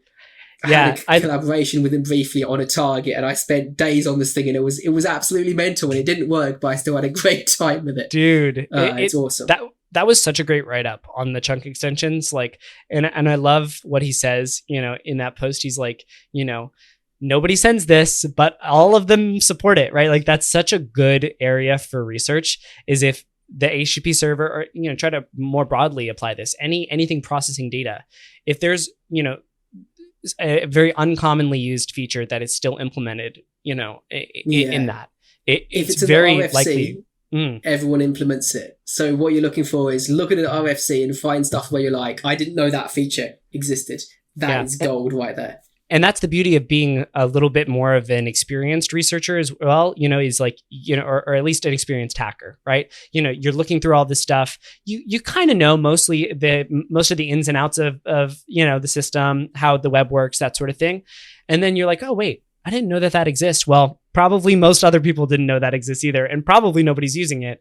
And probably that's where you should double click, right? And try to get a little bit deeper.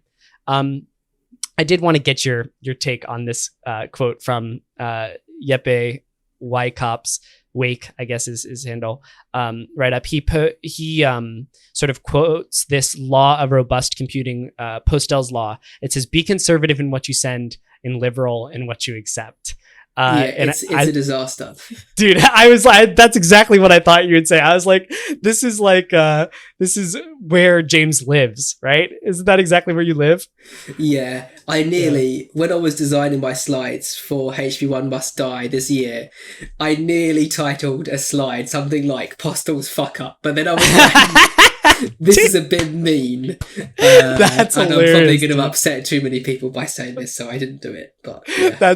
That's brilliant, man. Yeah, I think when I see that quote, it makes me so happy. I'm like, yes, that's what we want.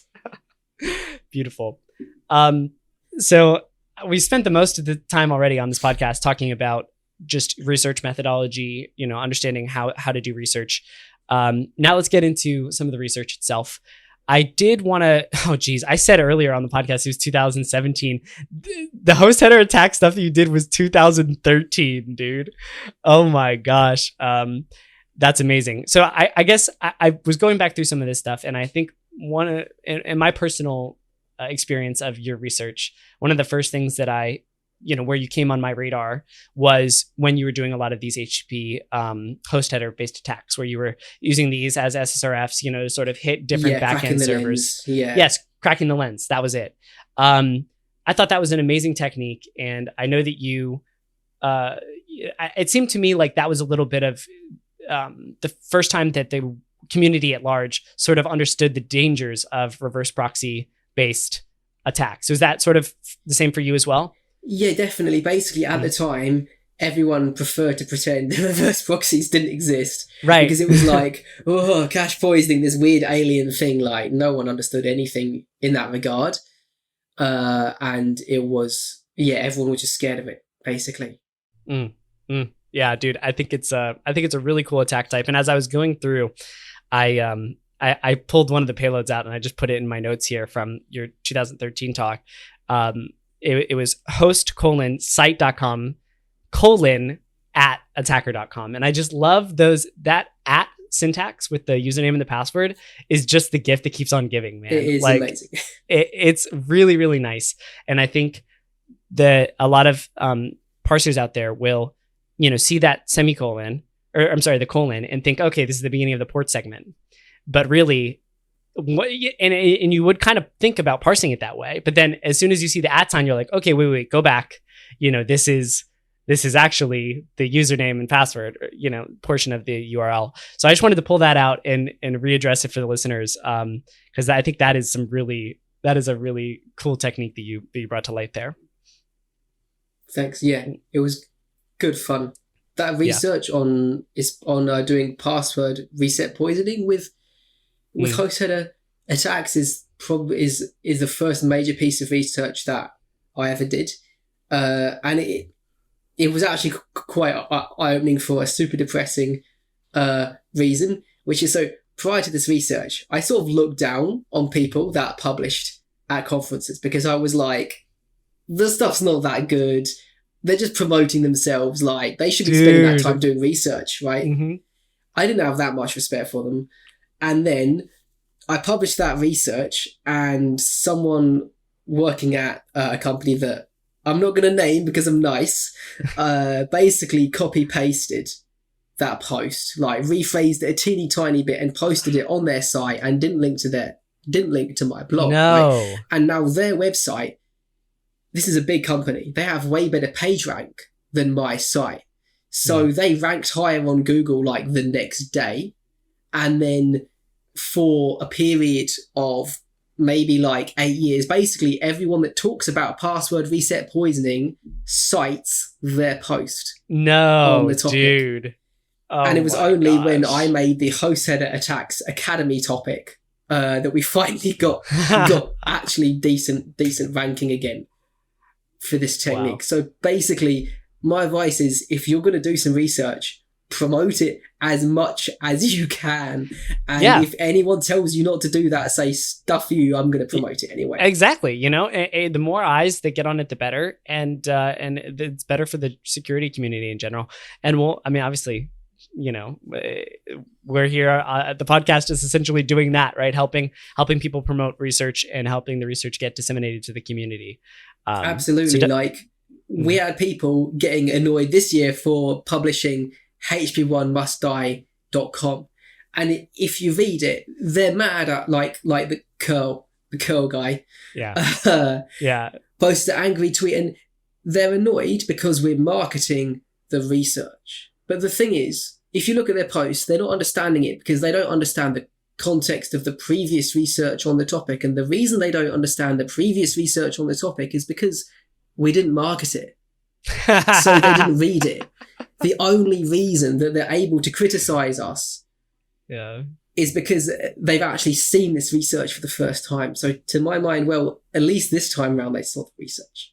Yeah, that's a good lesson learned there for the researchers. Definitely push it, distribute it, get it out to various sources because... Yeah, basically, you will get flack for it, but just ignore it.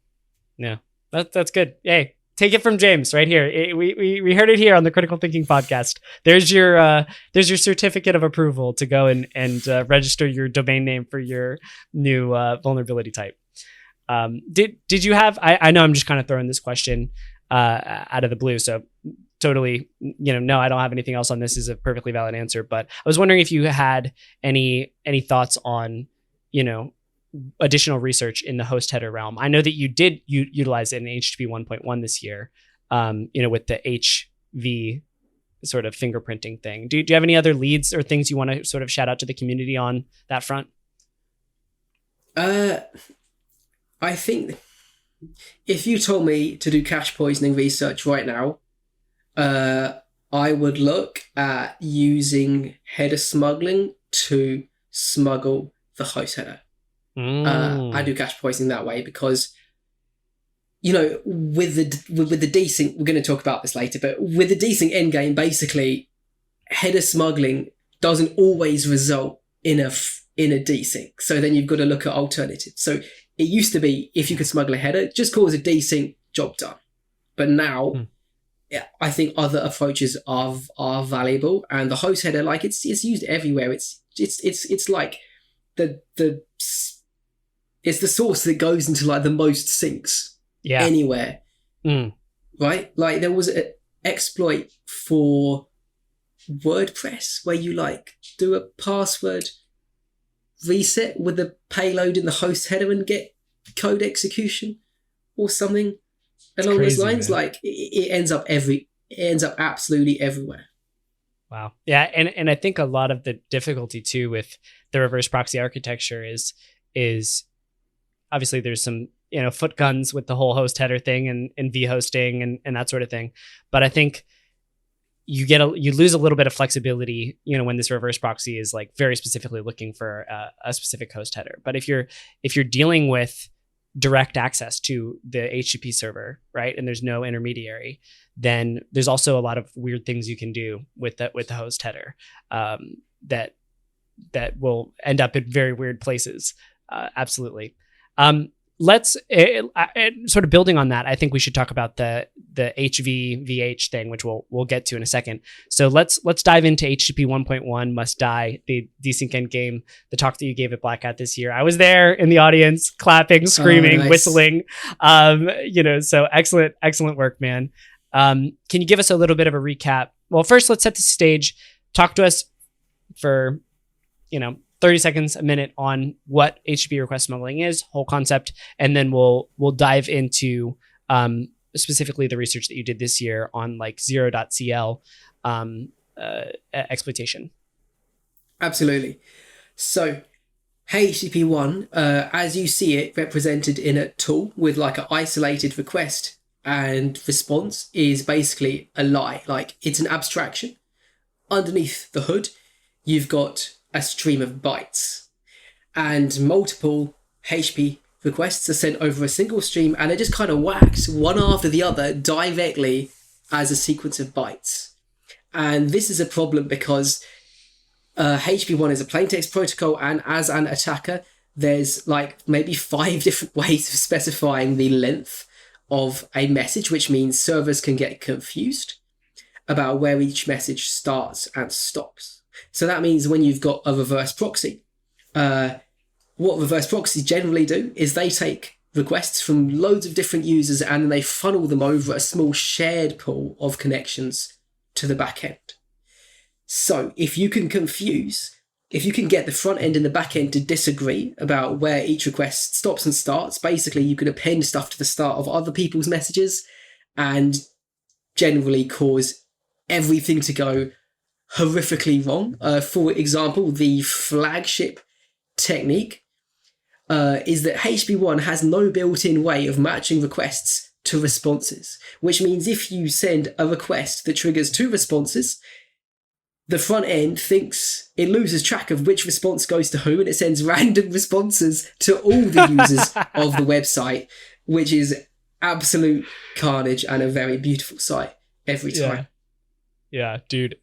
Frick, what a beautiful attack. And how crazy is it to think about, just from like a data flow perspective, that when you're thinking about this reverse proxy architecture, you know, your request is right next to, you know, somebody else's request in that TCP stream, you know, between the reverse proxy and the backend server, you know, and it's like that data is right there. That's it, is there, and it's not well understood. Like when I originally did the request smuggling research, one of the people that I reported a vulnerability to responded by saying, "That's impossible." like then how did I give you a proof of concept? Yeah, we recently published a tool called HTTP Hacker, like a Burp Suite extension, which actually shows the underlying stream. So if you want to kind of get to grips with this, that's quite useful because it will help you kind of understand what is happening under the hood. Yeah, I was looking into that a little bit beforehand, and I was like, yeah, this is good, because I think that there's definitely, you know, like you said, a lot of us are using the sort of abstracted HTTP, like almost pseudo HTTP layer that we're using to just kind of hack the applications, right? So getting that lower level access where we're actually thinking about it as a protocol built on top of TCP, I think is really really helpful. It's a stream, like that's the cool concept. Is HB1 is a stream. Okay, so that's the general, you know, concepts behind HTTP desync, request smuggling, that sort of thing. Talk to us a little bit about HTTP 1.1 must die. What kind of research came out of that talk this year? Absolutely. So I decided to research request smuggling because I was like, I can still see people finding these issues and I haven't had much sleep, so I'll pick something easy. And I quickly realized that although kind of off-the-shelf tools like HTTP request smuggler at the time weren't finding very much on like decently hardened bug bounty targets, this was just because loads of web application firewalls were doing things like blocking, using regexes to block things with transfer and coding headers and such like.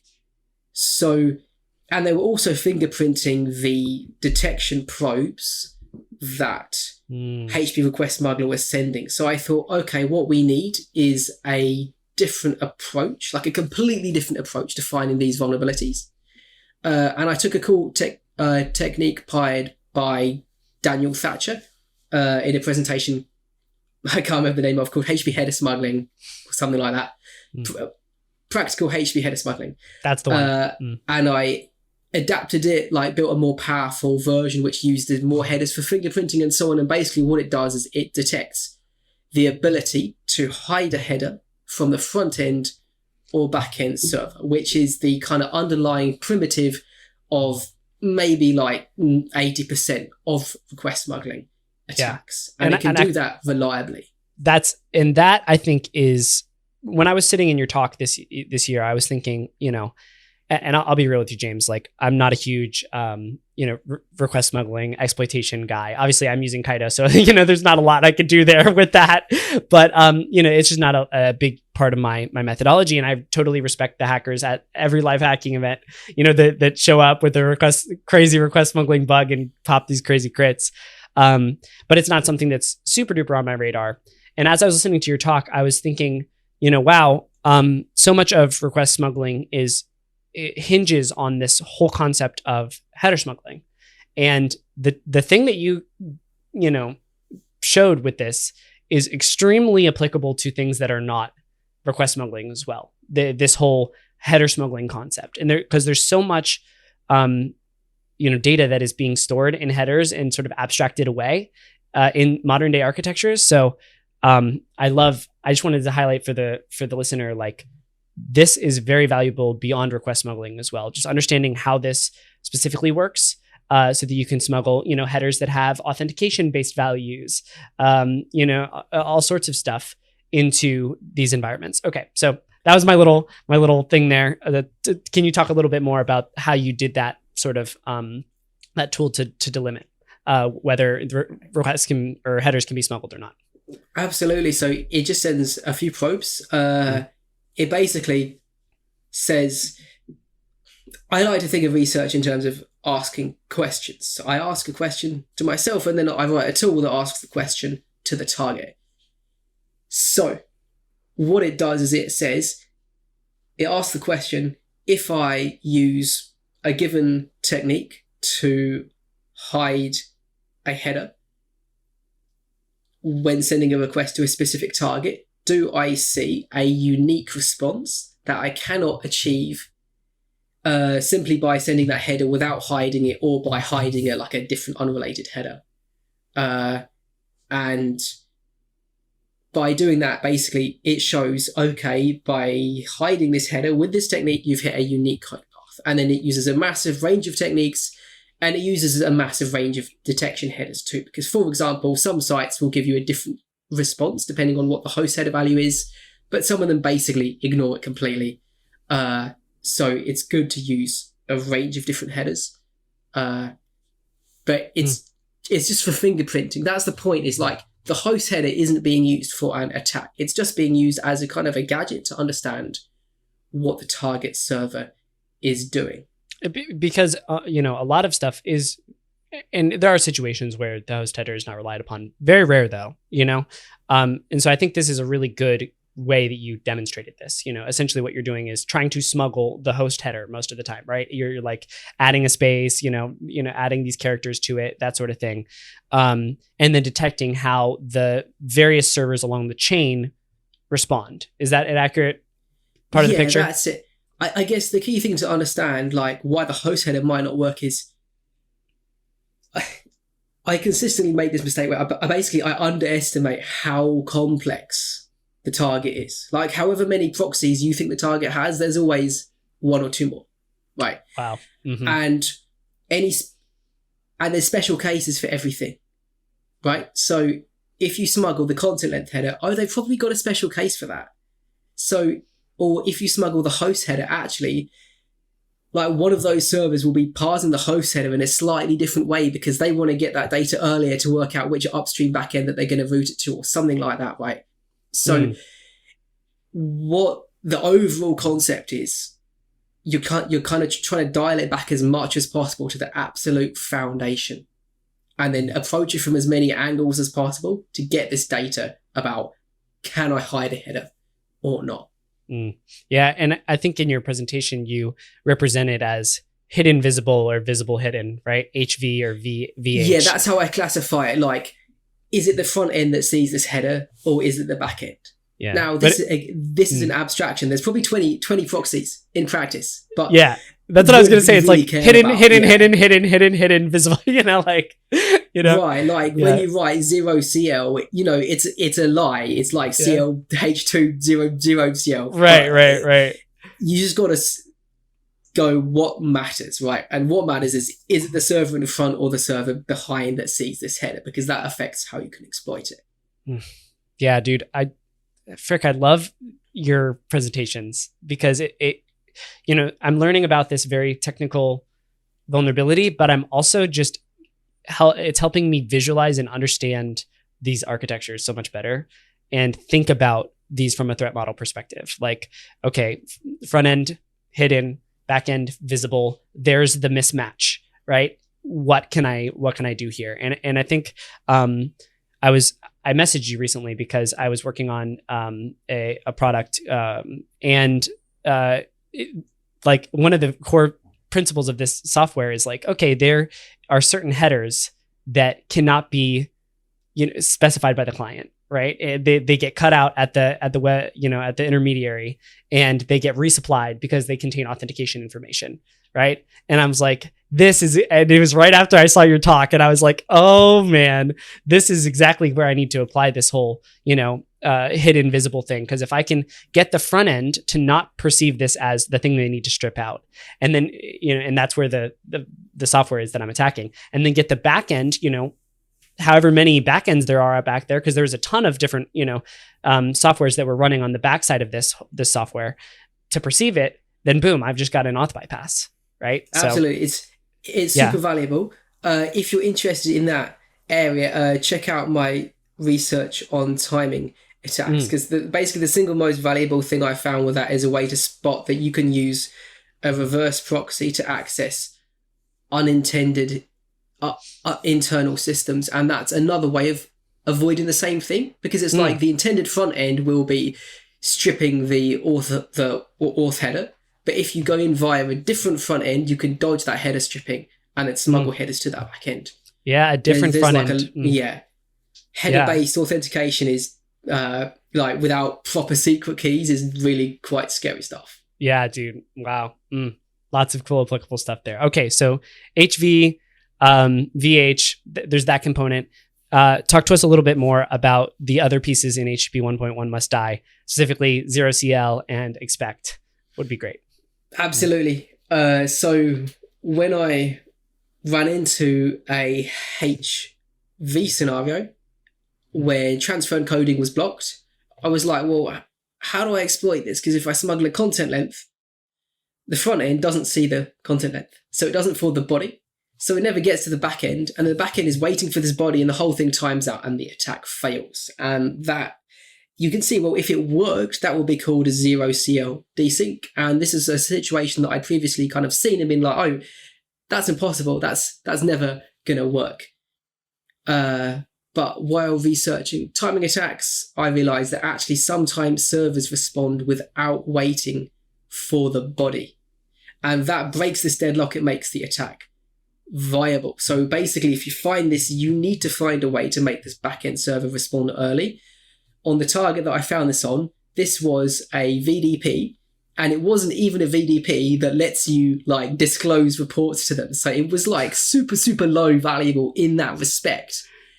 But it was what showed me this scenario. And the target was running IIS, and I found that on IIS, if you hit a file name that corresponds to a Windows device driver, the server, it gives you a response. It says the response code is 200, but the body says 404 not found, and it responds early, without waiting for the body to arrive, which breaks the deadlock and means you can exploit it via a double desync, which took me a very long time to figure out. That's where you lost me in the presentation. Like, and I went back and I, listened to it again, and I was like, shit, okay, because it does get very, very complicated there. But essentially, what you're doing there is using this early exit sort of code path, right, with connection to make it not wait for the remaining bytes that it's perceiving from the content length, right? Yeah, and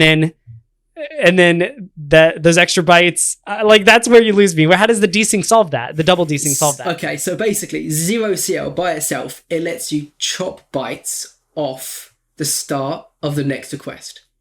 Because it's perceiving it as the body of the previous request. Of the previous request, because it's specified by the content length, which was not perceived by the front end server. Right. Okay. So it lets you chop data off, and obviously chopping data off by itself isn't great for an exploit, because you need to add your exploit to the request. So this is where the double desync comes in, right? So you use the fact that you can chop bytes off to send to chop data off the next request, such that you chop the content length off the next request, and that way the next request causes a CL0 desync, and you can inject the body in. Basically, something like that. James, what the frick, dude? It's got to be, I think you mentioned this in your talk, but it's got to be really hard to get those requests to align properly, right? the way I did it for the whole research was, the servers are injecting headers, which means the offsets are wrong and you have to brute force the offsets, and the offsets change when you give the attack to someone else, like a triager to replicate. Oh no. But I found a better way where by injecting in the headers, the offset, you don't need to worry about the offsets. So if you look at all my proof of concepts, they've got like weird offsets and stuff. But that's because it was only later that I discovered there was a better, much, much easier way of doing it. So make sure you do it that way and don't just copy the approach I took in the proof of concepts. Gotcha. Wow.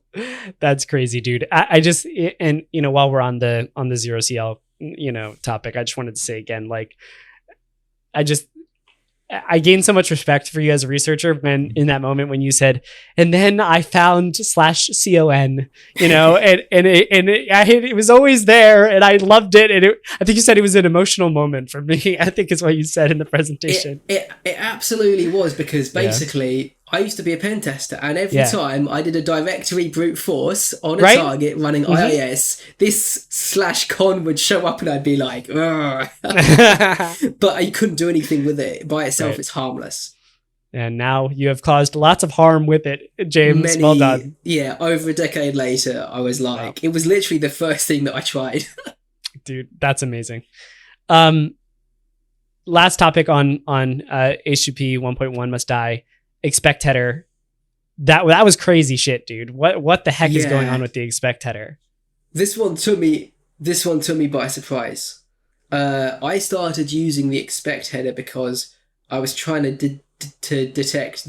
What I wanted to do was detect that you could do a 0CL desync with automation without having to successfully guess early response gadget. Because you know, that's like work I'd rather do manually, because I might be finding novel gadgets and stuff, right? And so I've figured out you could use expect to do this. But then when I started using expect, weird things started happening. And then I got this message from some other bounty hunters, like Sweetly, Medusa, and Beast Hop, and they'd also noticed that expect had made weird things happen. And then I realized that I actually published a payload using expect a few years ago in Request Smuggler, but for some reason either I just didn't bother testing it out myself and I just published it, or when I did test it, for some reason it didn't find anything. But actually the expect header is bonkers. It's this thing of, it's a thing, it's in the RFC, everyone supports it. It adds a ton of complexity. If you try and implement it yourself in a proxy, you'll discover how horrific it is. Yeah, what does it even do? What it does is it breaks sending a request into a two-part process in order to save bandwidth. So as a client, you're meant to go, I want to send a really big request. And the server goes, oh, that request is too big, don't send it. And then you stop before sending the body. Okay. Or the server goes, yeah, that's fine, and then you send the body. So it's absolutely bonkers because it like gets right into the heart of the HTTP1 state machine and the content length parsing and all of that stuff. And as you can see from the number of vulnerabilities found using it, it basically breaks everything. And no browsers support this. Curl is the only tool that supports this. Freaking curl, our enemy, you know, that says, you know, oh, this is overhype. That's hilarious that curl is the one that supports it. Indeed. Yeah, I love that you just kind of in your presentation you're like, yeah, just kind of throw expect header in there, and sometimes it'll do stuff. Like, I thought that was great. Yeah, you know? It came out of nowhere. This is a great area for further research. Yeah. I didn't put much effort into doing more research with it because just sending it by itself, we just got absolutely flooded with findings. That's amazing, dude. What a crazy thing. All right. That HTTP 1.1 should be dead.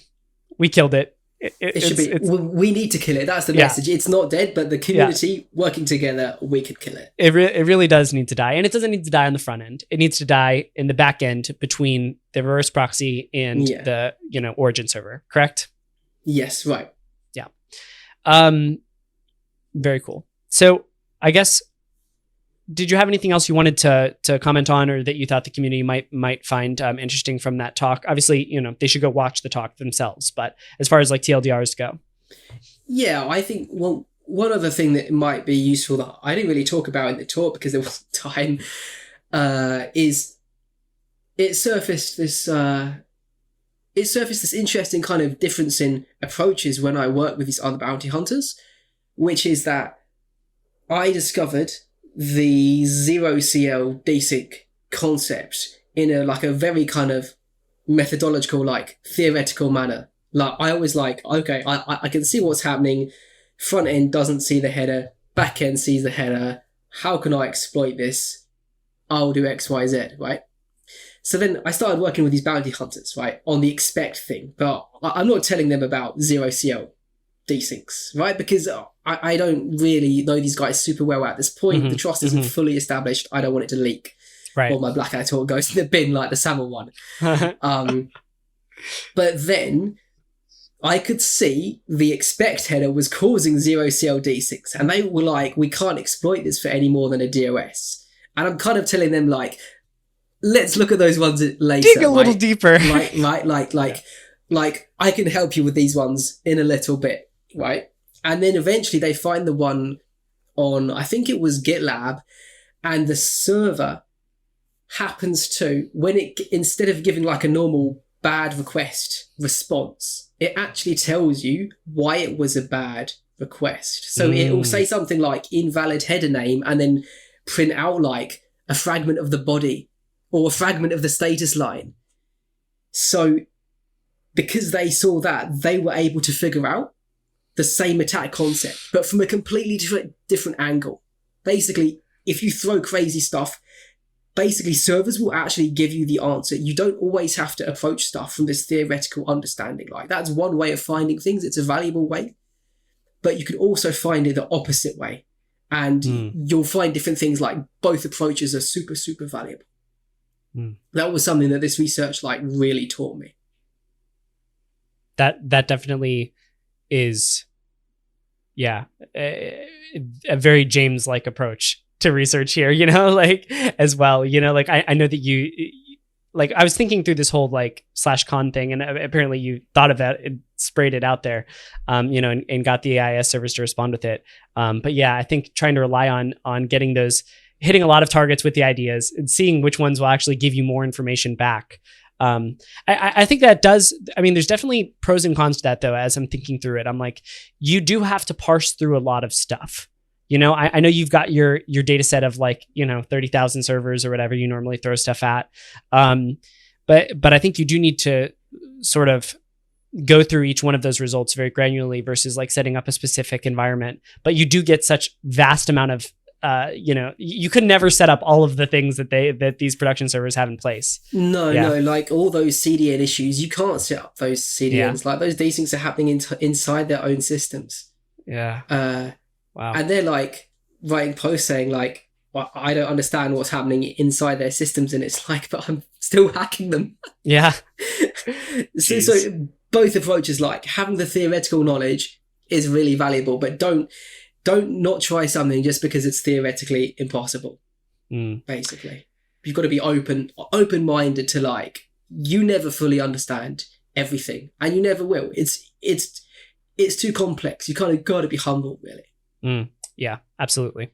So moving to like some more general request smuggling based questions, you say HTTP 1.1, it's got to die, and we should be using HTTP 2 for all, intermediary to backend communications. And I'm wondering, is HTTP 2 really the solution? Because there's different layers of abstraction to HTTP request smuggling. Maybe the first layer is getting a header smuggling, and then a disagreeing in where the HTTP request ends or not because of the smuggling of the header. But sort of at the end of the day, the bigger principle is a mismatch in expectations between multiple servers in the chain, and I think that my theory is that will always exist no matter what protocol we're using, because no HTTP servers are going to completely agree on how HTTP2 even should be implemented. So do you anticipate that we'll see, a good amount of request smuggling-esque vulnerabilities in the HTTP2 realm as well once we switch to that on the back end? So I think HTTP2 virtually cures request smuggling, and that's defining request smuggling as I can send a request that influences the next request or a request from somebody else. That's defining it as something that breaks request isolation, right? It basically fixes that because it removes all the ambiguity about where a request starts and stops. Because of length. It's like TCP. I don't know what the last time that a massive, someone was able to compromise 20 million websites because a TCP library got confused about the length of a TCP packet. Yeah. I mean, don't get me wrong. I'm sure that used to happen back in the day. But basically, it's the length of the message is from the 4th byte to the 8th byte. That's it. It's just those bytes. How do you send two lengths? It's not possible to send 2 lengths. How do you send an ambiguous message when it's just these bytes to these bytes? Maybe you can do an integer overflow or something if you're super lucky. But you're talking about basically memory corruption kind of bugs virtually. They're going to be rarer, they're going to get spotted and patched out, and as soon as stuff's reasonably hardened, it's going to become really rare. But as your point, it's not going to fix things like header smuggling. So ambiguous requests are still going to be useful for exploits. Maybe you can do header smuggling, maybe you can do cache poisoning. Those attack classes, I think, are here to stay and will survive widespread use of upstream HTTP2. And also HTTP2 is super complex and it's got crazy things like HPAC. So the compression used in HTTP2 is stateful depending on the previous messages sent on the connection, which is why? They've gone too far in the name of performance when doing that, and the end result is some absolutely crazy bugs. There's a CVE, I don't think the actual full details are public, but CVE 2023-32731, you can cause something almost like a desync using HPAC. Oh my gosh, dude. So that's kind of not pretty. I definitely believe there are super cool bugs in HTTP2. Oh yeah. Yeah, absolutely. And I look forward to the time when I can actually justify doing a good amount of research on it.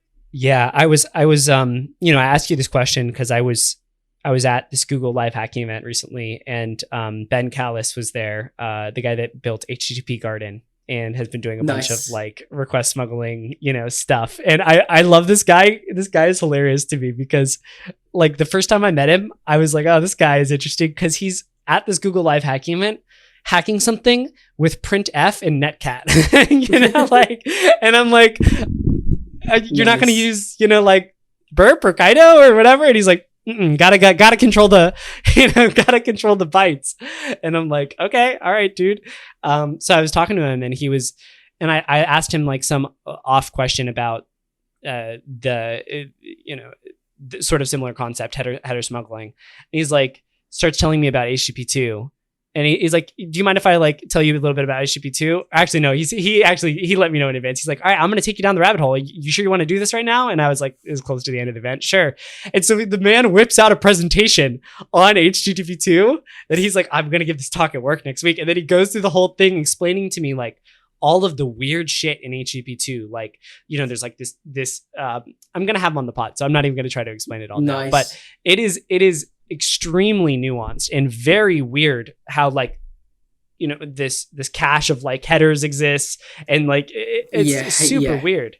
So I imagine there will be a good amount of ambiguity, in various implementations across HTTP2 as well. Yes, yeah. I think ambiguity will be there. Crazy implementation bugs will be there. Basically, there's lots of cool stuff for hackers there still. It's just not It's just not like the absolute gold mine of compromise of millions of websites with very little effort that is HTTP 1.1. I guess also, this, I forget the technical term for this, but, HTTP 2 does the message length thing, right? Where it's got these different cells and it says, okay, this is the length of the message, blah, blah, blah, blah. You see this a lot with binary protocols. Yeah. And I mean, just kind of thinking through it, obviously, I think this is one of the things request smuggling brought to light is that the delimiter based system is broken, and really you do need to move to this like sort of message length based thing. Would you say that that's true in general? Because I've seen so many things pop up where protocols are being exploited, taking the principles of request smuggling and bringing it into SQL, into like all of these other things. Yeah, the delimiter, like text-based protocols, delimiters definitely not good. As that SQL research that you mentioned, I believe it was called SQL Isn't Dead, and was it DEF CON last? It was like 2024 DEF CON. Yeah, so it's super cool research, and that's like, for me, that's like the future of request smuggling, basically. That kind of thing. It's going to be that level of effort, and it's going to be that kind of like relatively constrained impact compared to what we're doing right now. But it's like, hell no, you can still achieve high impact. Well, because if I remember correctly, I think that was integer based overflows, right? Affecting the message length, right? And then if you have some, and then the message gets kind of cut off, and then the next part is perceived. Yeah, it's chaos. It's chaos. What it gets kind a of lot more with that research was though, like, how much more difficult it was to get to an exploit, right? Like with request smuggling with H1, you get your desync and then it's just like easy rolling. Whereas the amount of effort, like there were some targets where he was able to cause like the equivalent of a desync, but still couldn't achieve much impact just because of quirks about how the server was. Yeah, and how the binary protocol is.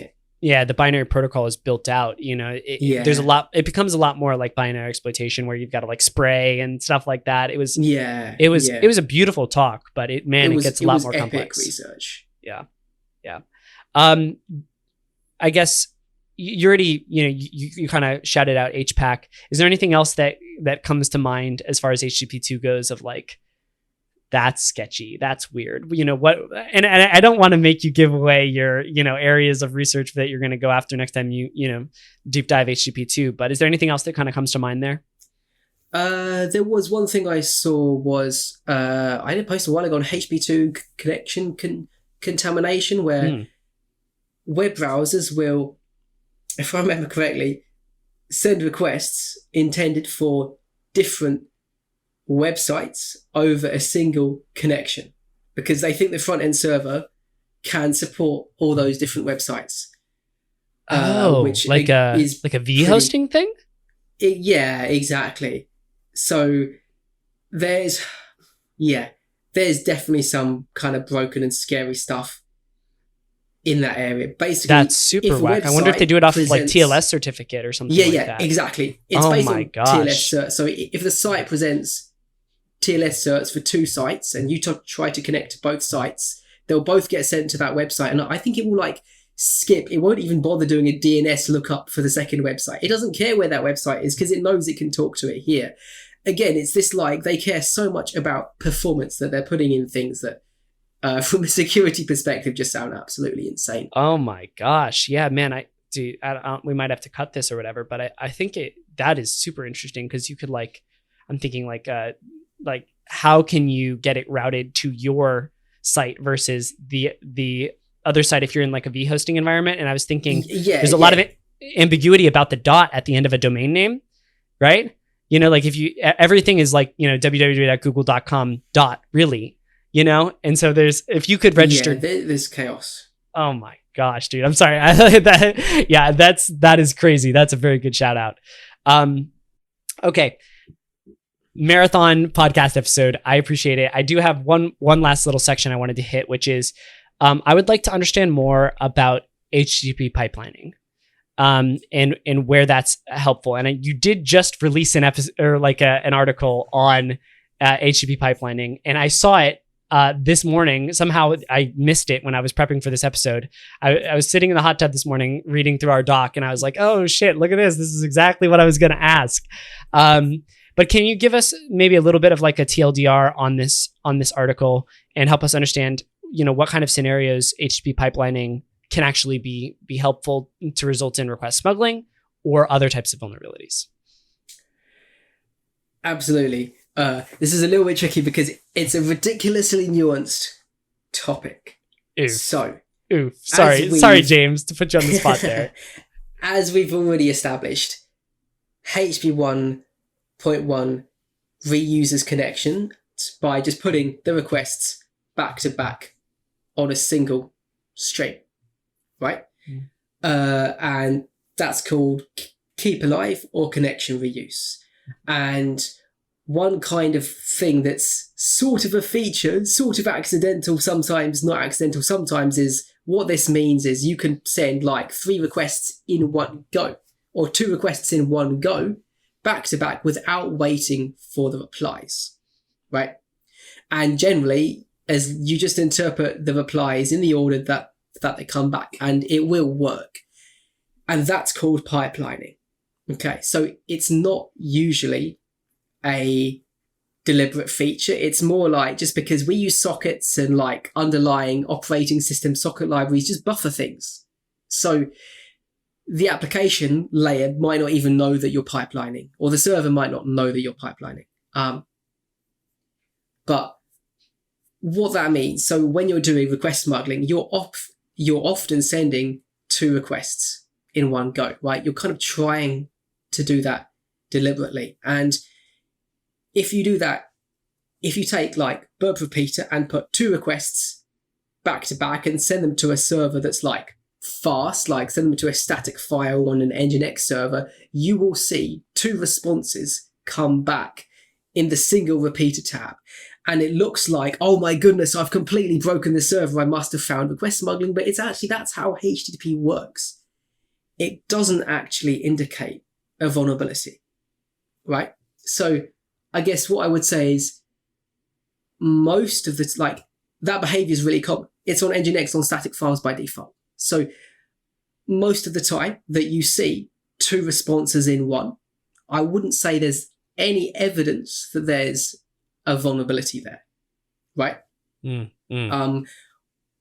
And if you want to find request smuggling, basically, and have it guaranteed, make sure you're sending your requests over separate connections. Because if a request over one connection is influencing one over a separate connection, that proves completely this is like proper request smuggling. The problem is that that's not the end of the story, which is that not that simple. Some front ends only reuse the connection to the back end if the connection to them was reused. So this means you have to reuse the connection to the front end in order to like find the vulnerability. Okay. Oh, geez. And that's why I called the post beware the false positive, because it looks like a false positive, but it might actually not be a false positive, right? So in the post, I share some strategies for how to identify this kind of request smuggling vulnerability, which I refer to as connection locked vulnerabilities. And you can do some funky stuff with timing, and I made a custom action for Burp Suite that you can run, and it will try and tell you if it's pipelining or if it's a real vulnerability, but it's still kind of guessing.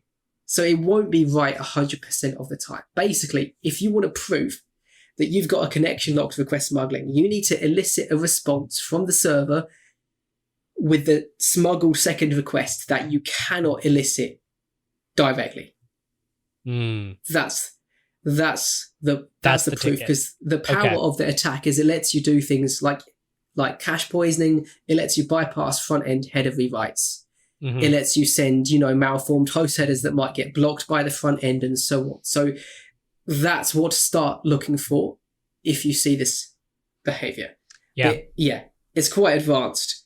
That's kind of what I was thinking with this is like, just thinking outside of request smuggling, like can we use HTTP pipelining to bypass if things like getting headers stripped out or something like that? Is something going to be looking at that TCP stream and be like, oh, yeah, this is an HTTP request that's allowed.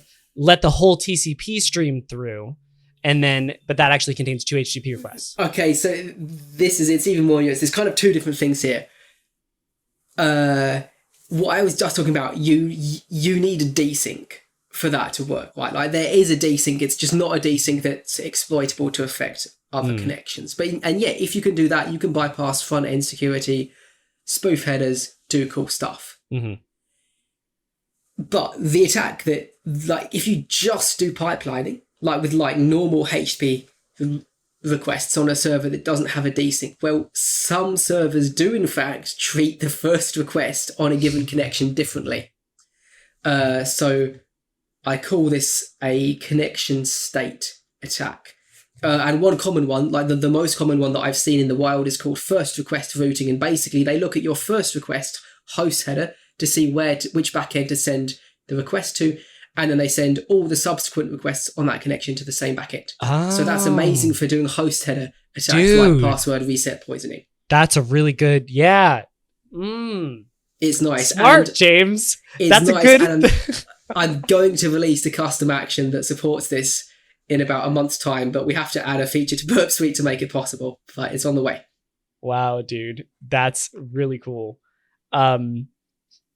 Yeah, I think that is a really interesting way to approach this, because I knew that pipeline was just giving me weird vibes. Like, I'm sure that there's something that's just looking at a portion of the data and then just sort of yeeting it all down into the same, TCP connection and stream. So what you're saying is that there definitely are servers that are looking at the first request in a stream and making decisions based off of that. Yes. Generally, if you want any kind of weird attack to have the best chance of success, put it on the second request on the connection. In practice, that's super clunky right now, but we're shipping an update which is going to fix that. Wow. There's going to be a button, and you press the button and it sends your repeater request, but it smuggles it behind like a nice looking request. That's pretty cool. That is pretty sweet. James, this has been amazing, man. This has been a lot of really awesome information. Thank you so much for coming on the pod. Did you have anything else you wanted to sort of shout out or mention before we close? No, thanks. It's been great to be on here. Yeah, dude. Frick, one of my favorite episodes ever. That GG, dude. GG. Good pod. And that's a wrap on this episode of Critical Thinking. Thanks so much for watching to the end, y'all. If you want more Critical Thinking content, or if you want to support the show, head over to ctbb.show/discord. You can hop in the community. There's lots of great high-level hacking discussion happening there, on top of masterclasses, hack-alongs, exclusive content, and a full-time Hunters Guild if you're a full-time hunter. It's a great time, trust me. All right, I'll see you there.